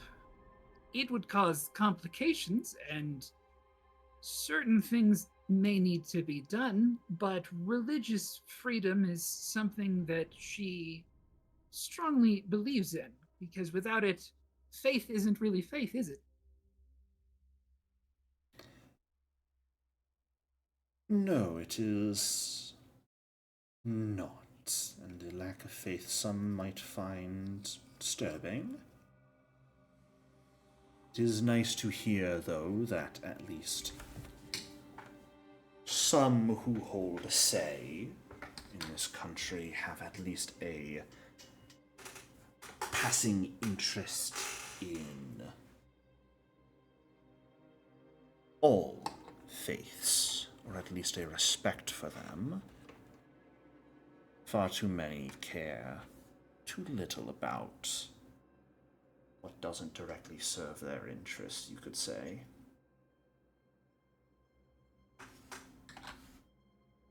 That's neither here nor there now, is it? No. It's somewhere. It's enough to be where we are today.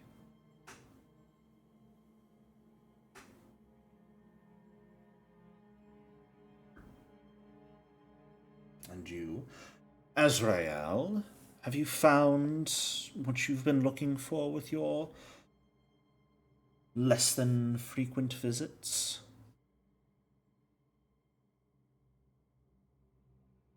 Eh,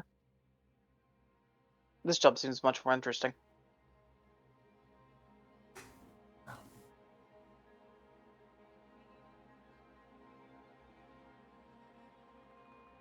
Or was he asking me about the church, or? He's asking basically if you've sort of found what you're looking for when you go to visit the church. Oh, He seems to be interpreting your visits as seeking something in the divine. I don't know. Do I feel a better connection to? Is it? I gotta check his name. Oh God. Orcus when I'm there. No. No. No. No. Not really. Well, a pity. Our doors are, of course, always open to you, but it may have something to do with the differences in our faith. You might be more so suited to building up your own temple. It might be easier than finding one. Yes, I can't say I am particularly aware of any temples to your particular beliefs around here. Not But to I say they have- don't exist. Yeah. Have I met any other believers in my travels? In your general travels, probably you've run into some here and there. It's definitely not a very common. Yeah, it's not like an organized worship. thing. Yeah. Go It past some guy is on the road and he'll have like the symbol and like a little patch. right, especially because of Orcus's relationship with vampirism. Mm, And vampires being one of the more common types of undead here in Gab. Sometimes those who follow Orcus very publicly are seen in a bad light. that makes sense. You would note that that being brought up, like your worship being brought up, Requiem literally being a vampire doesn't actually like react negatively to your beliefs or like show any indication that she's like suddenly thinking less of you for bringing it up or anything like that. Hmm.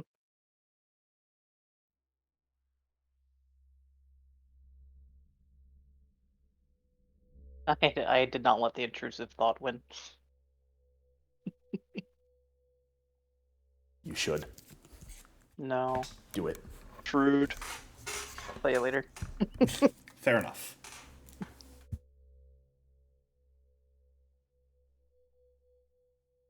Is there anything else people would like to speak about with either Berlin or with Ortegar during this meal? I'll kind of like in a roundabout way inquire if he's going to be staying for the work related meeting after dinner or if he's going to be heading on his way. Well, Trying to as gauge it- like how in her inner circle he is. yeah. Well, as it turns out, I did not come here today simply to have a good meal. I actually had some information of my own in regards to an investigation she's been having, and if my sources aren't incorrect, it should be the same one you're working on. In fact, I was actually planning on reaching out to you all in the coming days, but it seems that's been done.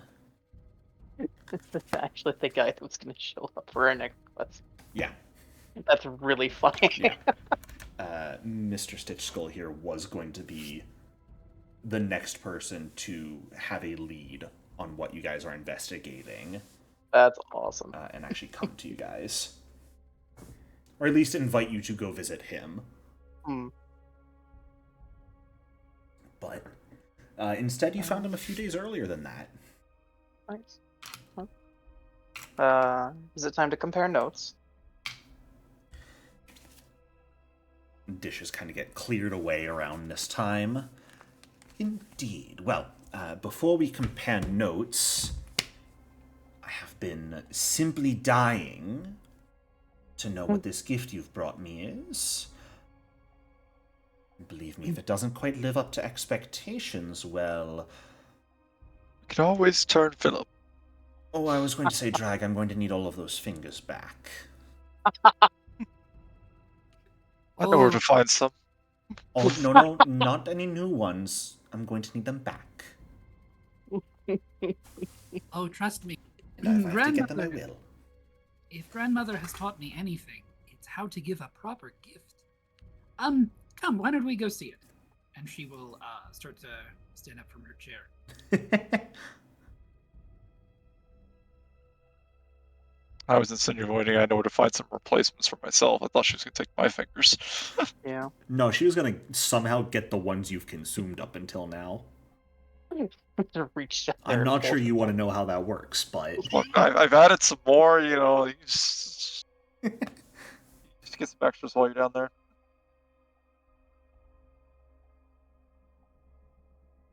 Um, yeah, Berlin and Ortegar will slowly stand up and follow after. Um, there's a tiny bit of judgment, I'd say, evident on Berlin's face. Not anger or anything, just interest in a little bit of judging for the fact that it is her own home and you are asking her to follow you as if you are the leader of the house. For what it is worth, the um the way that Requiem is doing it is not I think I'm in charge here. Her face is lit up and it's like genuine excitement to be giving Berlin this gift. So I don't know if that like helps with her a little bit, seeing that like this other person is just excited to be giving her something she thinks she's going to like a lot. Berlin's Not aware of that. That's why she's not angry about it. She's just judging the. Probably this is the first time she's seen Requiem lack a general decorum in her presence. That's fair. And she is taking note of that for future use. Not the Book of Grudges. I didn't say there was any grudges being written down, just information being saved.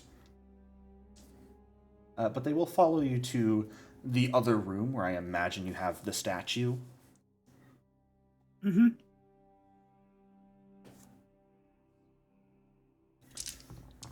Oh, what do we have here?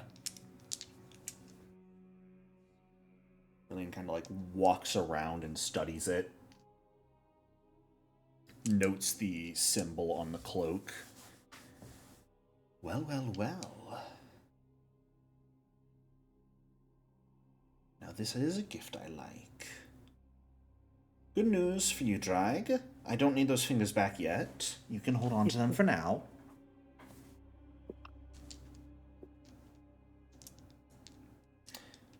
Where did you find this little gem of a gift? Well, we had a little business in the old bank, and upon entering the front door, what would we see? Why, this would-be thief trying to abscond with something. Symbol clear on her back.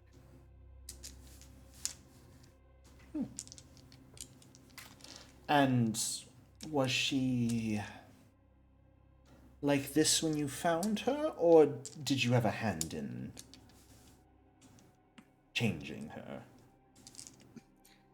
She was like this when we found her. We believe it was a cockatrice left as a security measure.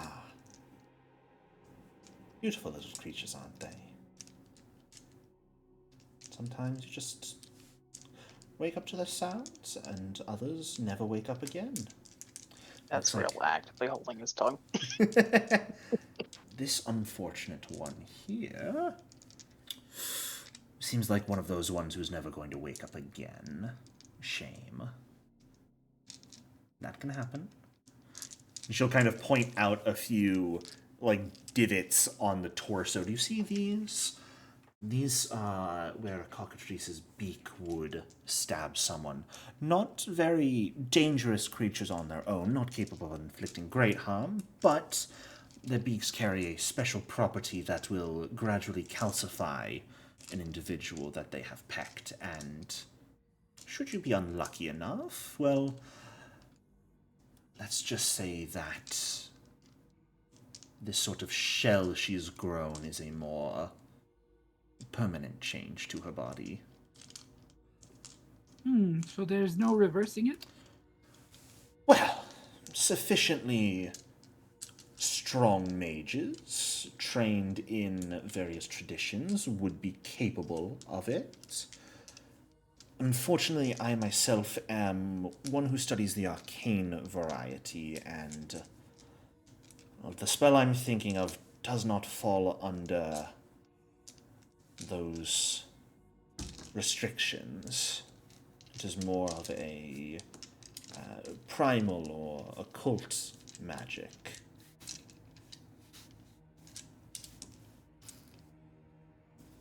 Out of character, does Divine really not have a way to reverse petrification? Divine does as well. It's the spell she's thinking of is Cleanse Affliction, which is on every spell list except Arcane. She just didn't mention Divine here. If I may, if you could ascertain a scroll, I believe we would be happy to render our services. Well, I think we could definitely requisition one. It would take a bit of time. I have to reach out to some of my contacts and see if I can get a discount, but I've still got some friends in the Export Guild. That shouldn't take too terribly pricey to get one of those. Just a bit time-consuming, you could say. She nodded. Well, as I said, we are happy to lend our services. I don't know if she will be close enough to alive to use if the spell were, or the petrification were reversed.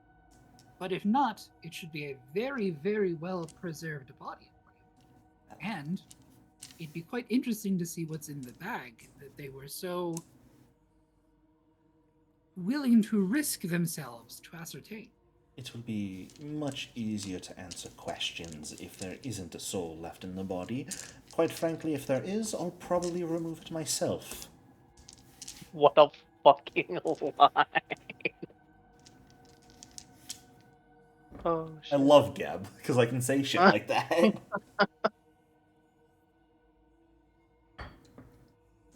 Who needs a living person to interrogate when talking corpse is a spell that exists? Oh, but then you miss a good interrogation. Yeah. Yeah, but we're dealing with people who tried to poison Graydirge. I think we care more about the truth, guaranteed, than an interrogation. Well. She kind of takes a look at Ortegar. And what information did you have for us? Came all the way here, not on one of our meal days, to let me know. Deeply excited.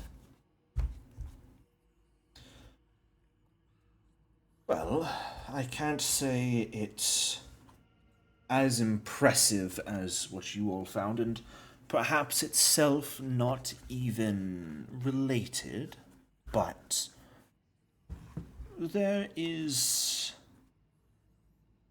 an individual I have become aware of that has recently come into town and into a position of power, and seems to be the leader behind the food poisoning plot. Oh. Unfortunately, we know a bit too little about them, since the individual this information came from was unable to handle the upper echelons of power in his organization. Someone not worthy of their time, nor ours, if we're being honest. So, the only information I have is, well, let me start from the beginning. Are any of you aware of the bone shards? It's a good question. Are we?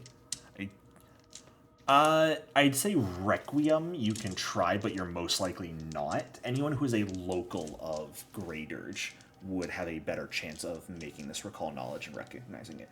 Yeah, that checks out, Requiem. What did I get, like a 4? You did exactly get a 4. Drag, would you like to attempt as well?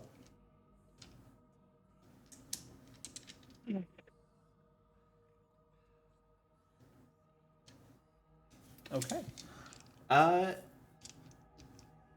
Drag, you would actually be the most likely to be aware of the bone shards. Aside from, actually, Philip probably would be aware of them as well.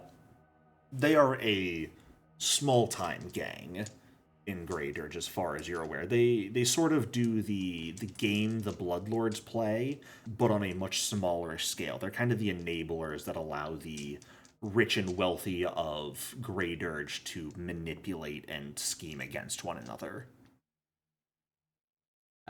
But not really important in any sense of the word.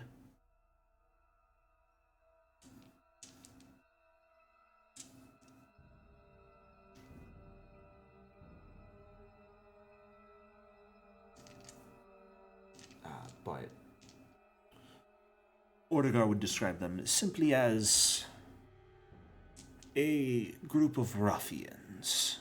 But a few of them are members of my congregation.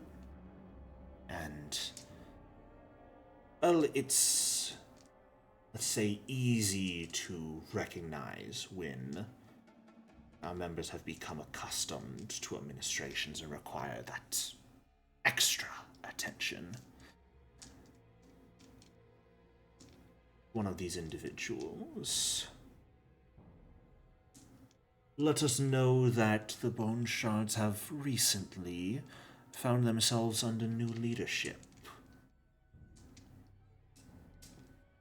Fortunately, don't have any details, but once I heard a word about what happened at the farm, well, I decided it was time to get my hands just a little bit dirtier than usual. After all, mass poisoning is not something to trifle with when it comes to Graydirge and her people. All of you would recognize pretty easily that most people who worship the Midnight Lord are quick. Being an undead member of their congregation is much less likely, so a mass poisoning would cripple the congregation of the Empty Threshold.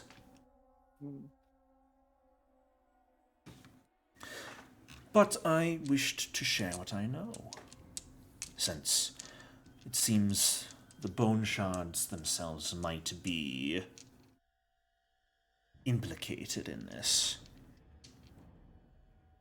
And, well, one little juicy piece of information that Dakramat coughed up was,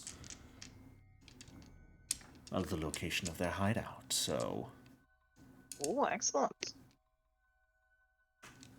Who better than the people who served the farm to go take a look at what's going on?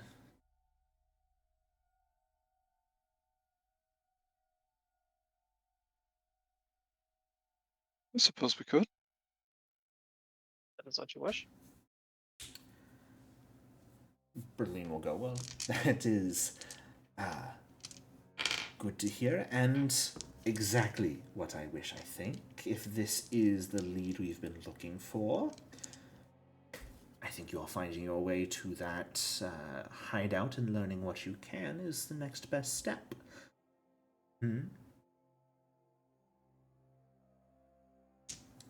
Though, at the same time, correctly, where did you say you got this lovely statue from? It's the old bank. Did you happen to find anything else of interest there? There was an undead man. What was the language that he spoke again? Chthonian. One more time? Chthonian. It's the remaster term for abyssal. He spoke Chthonian. I'm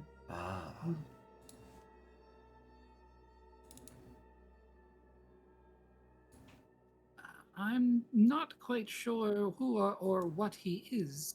Would you happen to know? Will you describe him? She will give a very thorough description, and she was right up to the guy, so she got a good look. Yeah. Oh, yes. Actually, Ordegar would be the one to recognize that. I have some middling knowledge of types of undead, and I've visited the bank more than once in the past. It sounds like you are describing a Bodak, if I'm understanding correctly. Creature of, quite frankly, many would describe as evil, for whatever definition that term has here these days. But the minds are crushed, souls ripped out. Typically their power comes from their eyes, from what I understand. And I recall the bank having one or two of them a long time ago acting as guards. If there's still one there, that's... well, no surprise they're still doing their job, I suppose. But, not really individuals and creatures you can reason with. More ones that you have to teach who's in charge, you could say. Ah, I see. I spoke of some business there. We own a lockbox in the vault. We were attempting to reach it before we prioritized other things. Sure, not towards the statue. Are you sure you want to make that deception check? I'm making a deception check? That you own a lockbox? It's a lie. Let me ask you a question. Mm-hmm. Yeah, remember, ownership is not determined just by who has a key here in Gab. Right. So what I want to ask is as I say that, is it reasonable for Requiem to have a different view on what possession is in terms of something like that? Sure. Or no? I'd say you can absolutely, believe that basically whatever is down there belongs to you. At this point, you guys just haven't retrieved it yet. And I'm not saying, Berlin and Ordegar will react negatively to that. I'd say Berlin probably recognizes pretty easily that it is a difference of view and opinion, and that you guys don't actually own a lockbox down there. Yeah, because I'm not attempting to deceive them. Right. It's just how you view it and state things. And if they're aware of that, that's totally fine, because I'm not attempting to conceal that. Yeah. Yeah, it's not like you're trying to openly lie to them. It is simply a difference of opinion. Yeah, easy enough to do. You can absolutely, we can treat it like that.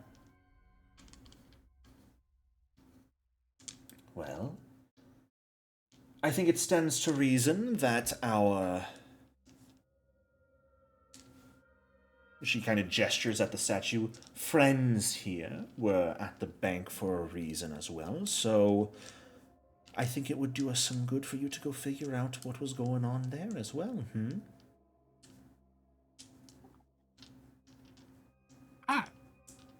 One sec. There we go.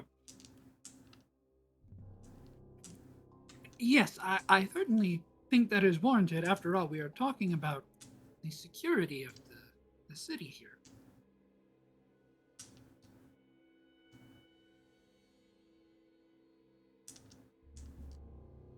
Well then. If you're looking for a way to speak with our friend the Bodak there, and do your best to convince him to stand down, I distinctly recall leaving a scroll with the translate spell inscribed on it in the library of the bank at one point, just hidden in, or left between some pages of a book there, so perhaps it was not taken with all the public records that were taken, and you could find it there. That would be most useful.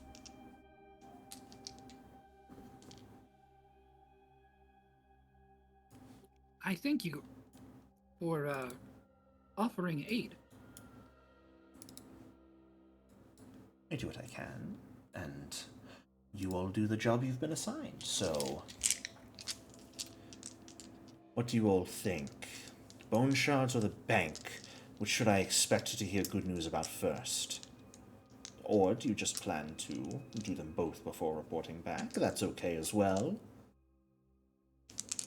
I simply wish to hear good news. The bank, likely. But of course we can delay if the findings aren't particularly noteworthy, and investigate the bone shards after to ensure that we don't waste your time. I'm just excited to get updates on this. It seems so deliciously close to solving this. I can't wait.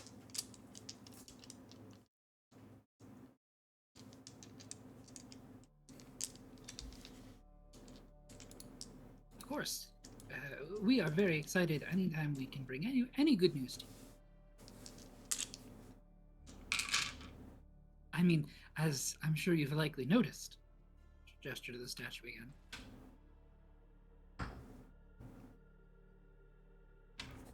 Well, then what are you waiting for? Poisoners are going to try again if you take taking so long, so... Chop chop! Of course. It's not my bones on the line. Say what? It's not my bones on the line. She threatened so casually. If I may though, ma'am, could I have one private word with you, if you will, before we head out? Of course. Ortega, it's been a pleasure having dinner with you again. I expect to see you at our normal time in a week. Of course. And Ortega will kind of slide a look at Philip Drag and Azrael and start heading towards the door. And away we go. And after a minute, Requiem, it is just you, Berlin, and the statue left.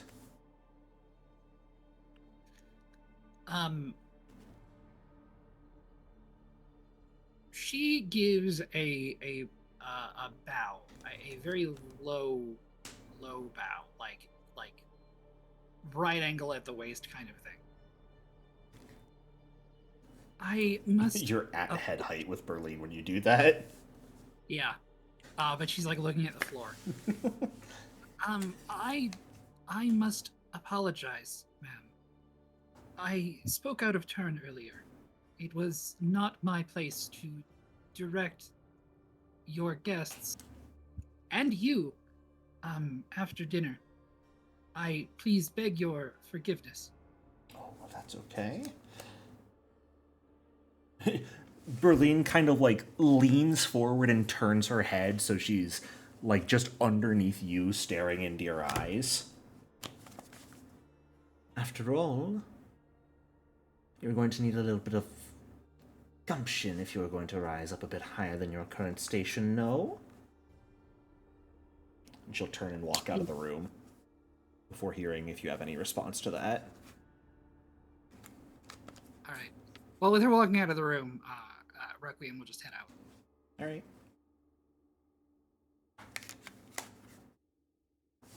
You get the sense that she didn't dislike it. My original action or apologize? Your original action. Gotcha.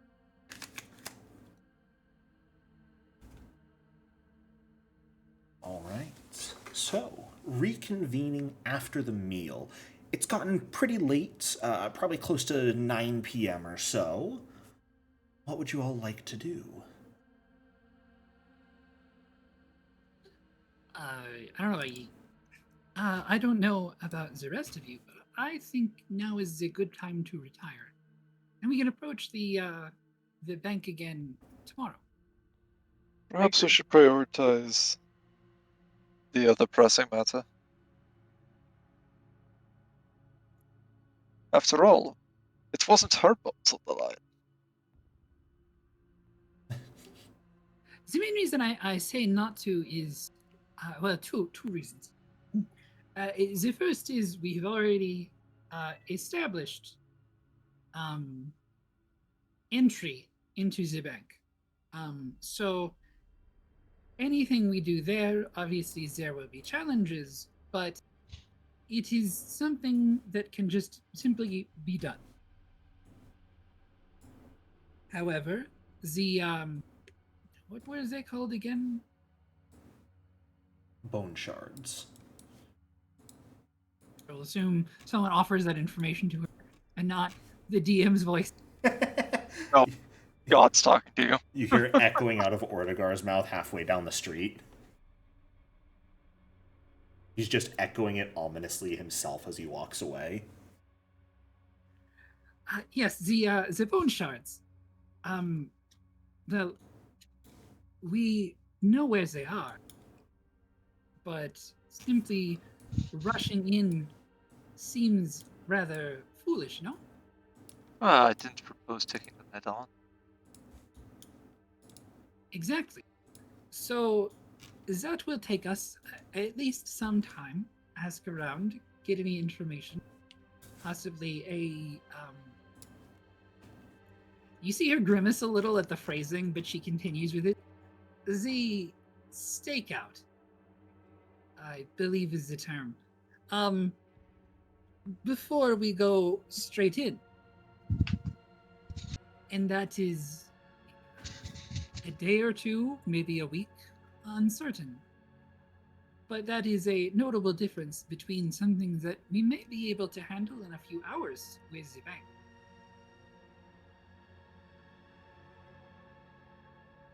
And also, the DM already planned for it. I've got everything planned. What are you talking about? Exactly. I've got your level 20 encounters ready and waiting. We Well, that's fight just them- because you want to kill people. Don't out me like that, that's rude. Is it out of you if it's what everyone in this situation would do? No, I do have the bone shards stuff prepared as well. Both the bone shards and the bank essentially compromise the entirety of your level 2 experience. So I've got all of it prepared. You guys can tackle it in whatever order you would prefer. I was memeing, mentioning that the DM had everything planned. That's fair. I have everything planned always. Yeah, her plans of her reasoning of why do the bank first because it hopefully won't take that long and it's something they can do immediately without any extra work is like the motivation there. So that is the actual reason.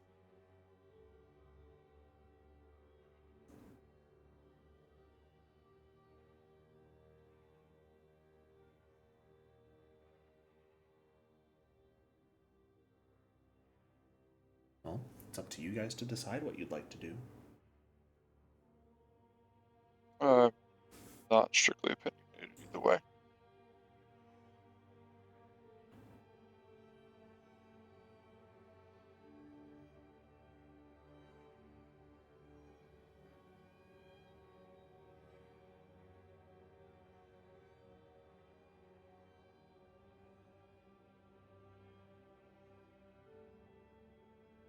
That'll leave me for the tiebreaker.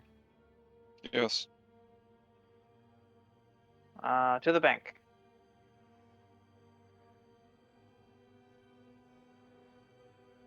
All right.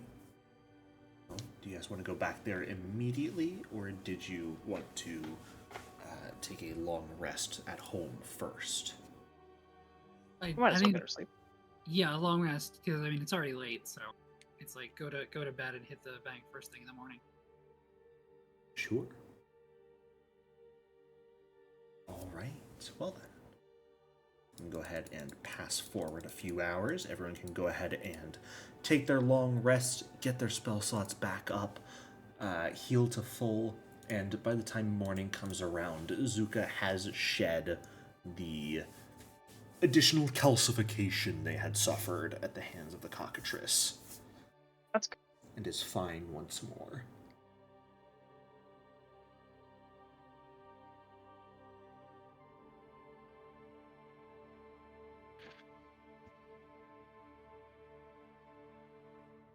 This is good. Right. And we can assume without much issue that you guys will make your way into the front of the bank once more and past the finger bones out front without any issue, I imagine, yeah? Yeah. No need to go through that whole song and dance again. So we'll just pop y'all back on over to the bank.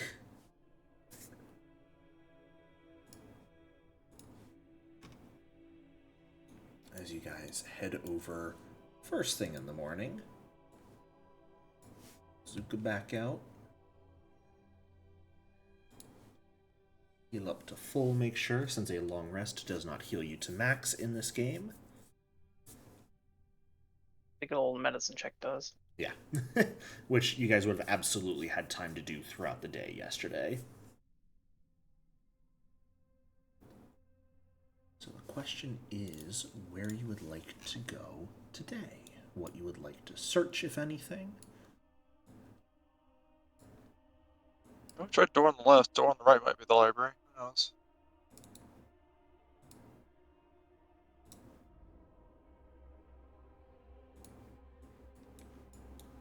And I wish we had a map.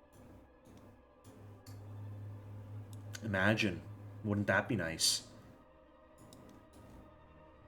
Note to self. Anytime we go in a building from now on that was made by the Builders League, always position the floor plans beforehand. That'll certainly go well.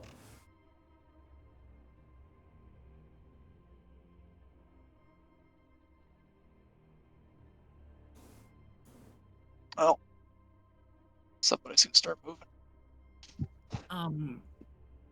Requiem first is... Oh my god, somebody turn the color off for a second. Hey, look, it's the Alright. library. Do we think? Ooh, that door didn't kill you. Yeah. Requiem is also checking this door to see if the runes recharge. It has not been a full 24 hours yet. So realistically, no, it has not recharged. You would not necessarily be aware that it's a 24-hour cooldown, as is. But when you step towards the door, it does not light up. In the state things are, do I think I would be able to sabotage the runes with like crafting to prevent them from reactivating? Yeah, you could. You could definitely try. What is your perception modifier? Perception is +6. +6. I would need a perception check first to find it, since these are invisible sensors and runes until they've been activated. So you aren't quite sure where they are, but if you wanted to give me that perception check first to see if you can spot them. Unfortunately, you do not notice them. As far as you can tell, it was a one-time activation. Granted, considering there was a statue of a person, likely not. Drag, please stop walking for a half moment. Just because I was looking at things and did not realize you were moving. And I would like to trying to describe that room for you. I was just trying to get the vision corners Fair fixed. enough. I think I wouldn't know if that's rounded or if that's actual just Well, vision. I might have there. things in this room, so Fair enough. please. She definitely firmly believes that it can reactivate itself. You're probably right. Yeah, so she just thinks that either the runes are much harder to discern when they are recharging, or she just failed to notice them. Yeah. Drag, as you open this door, you find yourself looking into a room filled with mostly bare bookshelves.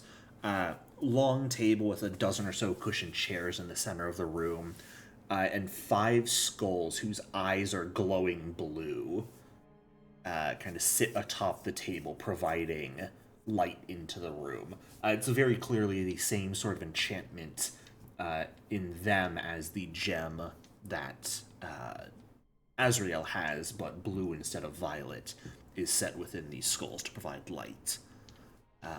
Oh, that's a nice touch. You do I'm notice really there are 2 sorry. other doors in the room, one to the north, one to the west, each of which seem to have a small plaque on the wall to the right of them.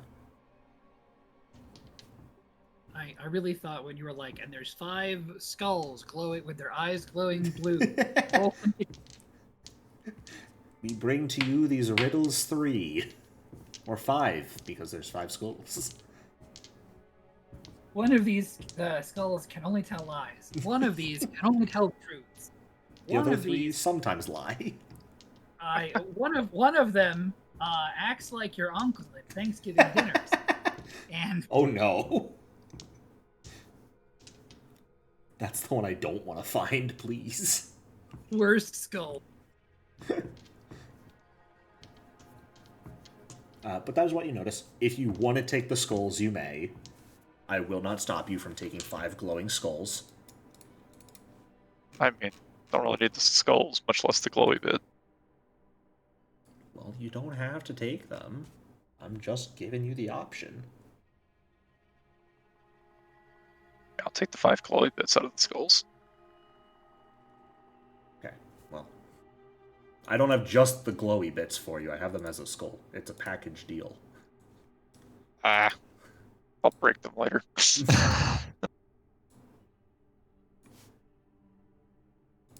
are 5 of them in your stash now. And yes, they're still called an ever-burning torch there. I haven't gone and edited the names. Don't at me.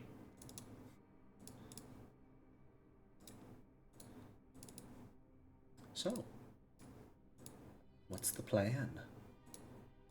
While looking for any of the books left here.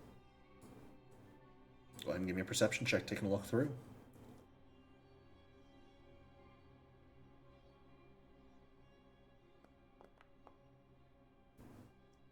Requiem is also going to head in and start looking. Yeah, absolutely. Taking a bit of time looking through them, there are very few books remaining. We're talking like no more than 2 dozen or so. And they are what seem to be general public records.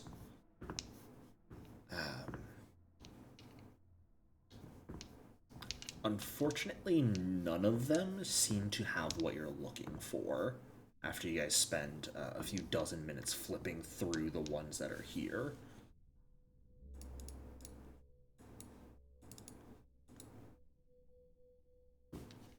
Unfortunate.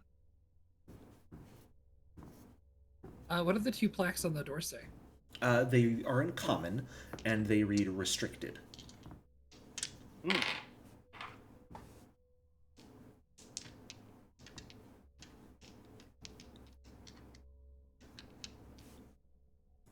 feel like if we're going to find anything, it's going to be in the restricted section.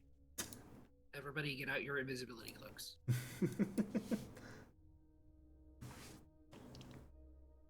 Alright, I'm gonna come up to this door and I'm gonna give it a very thorough inspection. Okay. Go ahead and give me a perception check. I wonder what I rolled. You'll never know.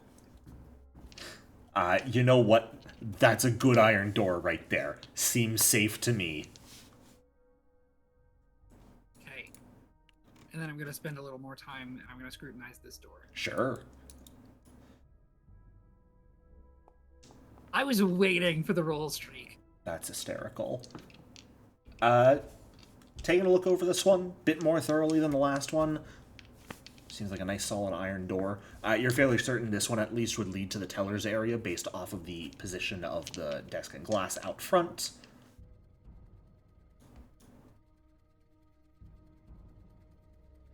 Good to know.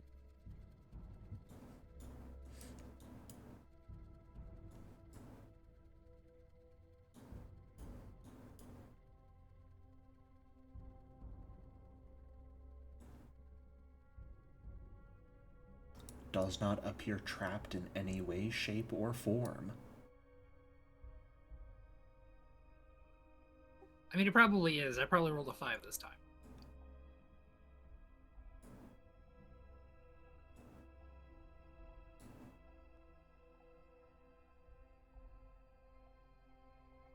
No.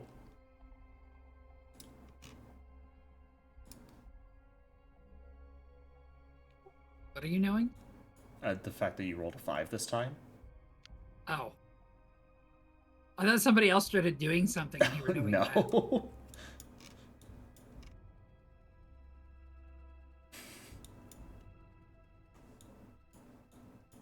Come on, when have I hit you guys with trapped doors aside from earlier today? Literally 50% of the doors in here have been trapped so far. That's why I said aside from earlier today. I never hit you guys with trapdoors. I wouldn't do that here. I like how if these doors aren't trapped, that is technically a true statement because you said doors, plural. Yeah.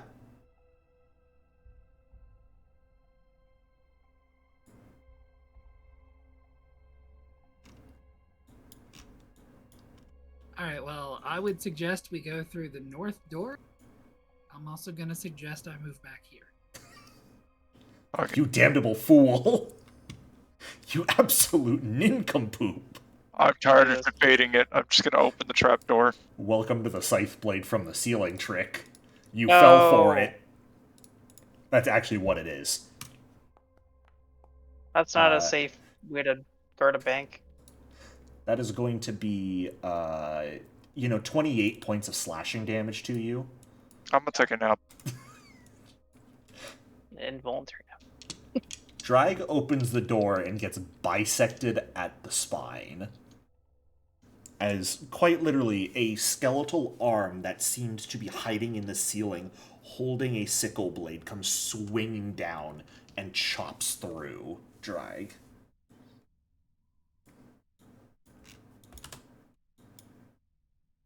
And Drag falls to the floor dying. Right.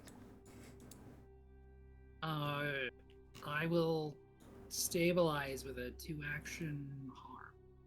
Okay.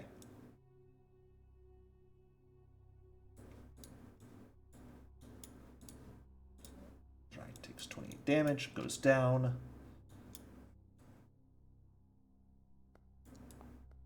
And then Drag heals 12 of that. Right back up. And is conscious once more. You just hear, as you regain consciousness, this is why we should all be checking the doors. Requiem, also, you called it. You absolutely did roll a 5 on the other door. Oh my god! I think for the first time, have realized I've had your name spelled wrong, I think, this entire time. How could you? With an I before the U in Requiem. You are correct. Oops. I mean, I didn't notice either, but I knew his name. Why would I be looking at it? Right. It's fixed now.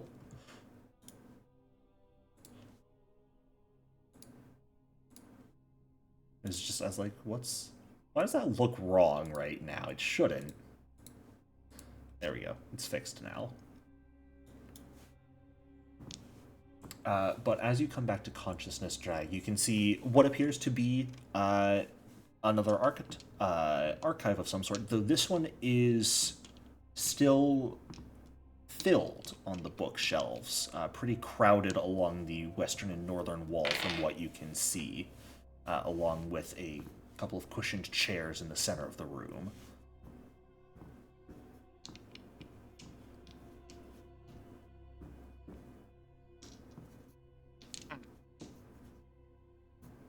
One of these days you will have to open the doors. I mean, if we were all checking them, the odds of us having this issue would go down significantly, no?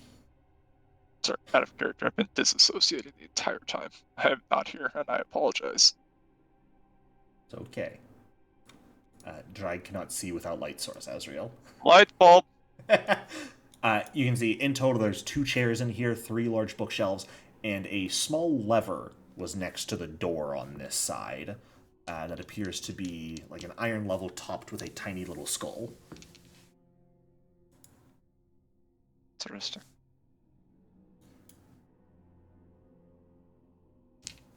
It's probably for the giant fucking blades. No. Well, we should find out. Requiem, stand still.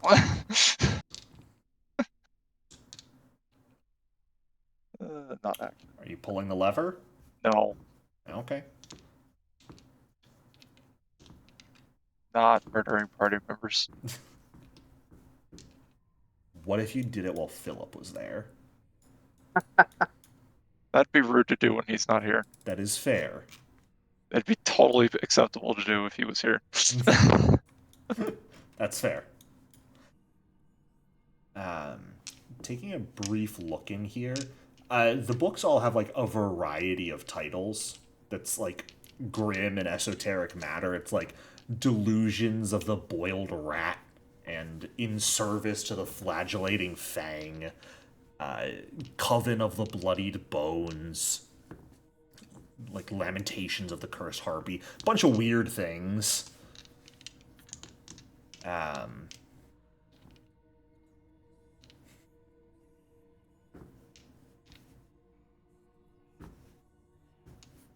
But yeah. That is what this room appears to be. Alright, well, I guess time for a very thorough, very careful search. Go for it. Give me that perception check. Is it a 3 this time? Actually, no. Might have been a 2.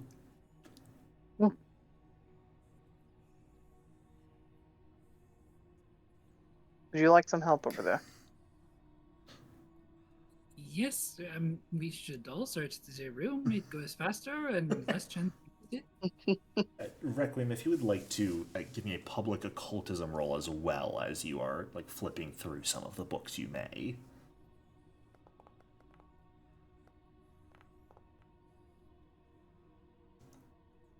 Okay.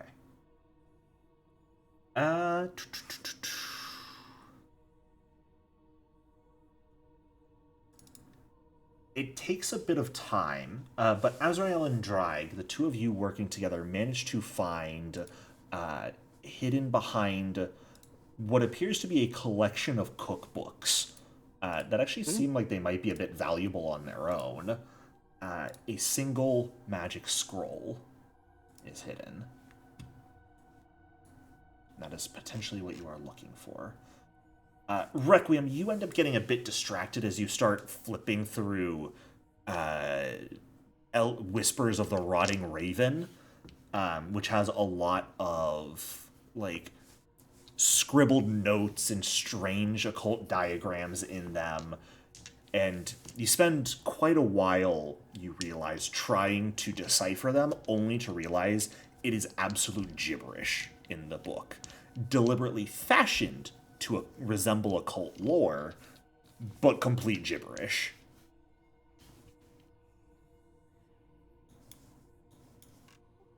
Is it a prank? Or is it a cipher? Well, I don't know, so I'm going to keep it. Also, we should keep the cookbooks. You guys want to keep the collection of, I think, like 18 cookbooks? Yep. Sure, appreciate it. We just spread them out to each other. Yeah.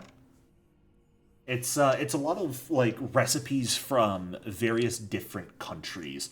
Osirian and Katapesh are the most common ones, but there's some from even further places like Galt and Ustalav up in Avestan. So it's got some pretty interesting stuff to it.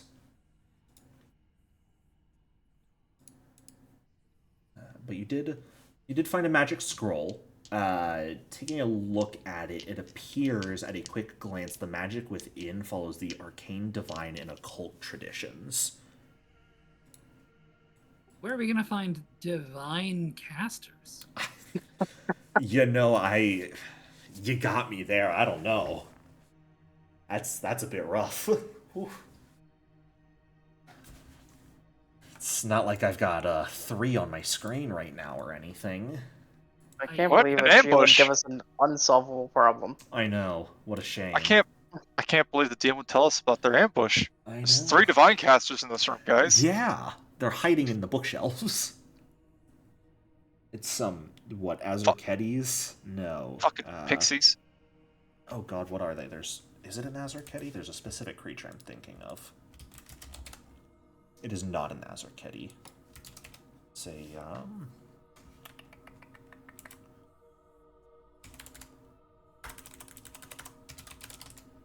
interesting. I can't remember what it is off the top of my head. What a shame. Oh well, not important.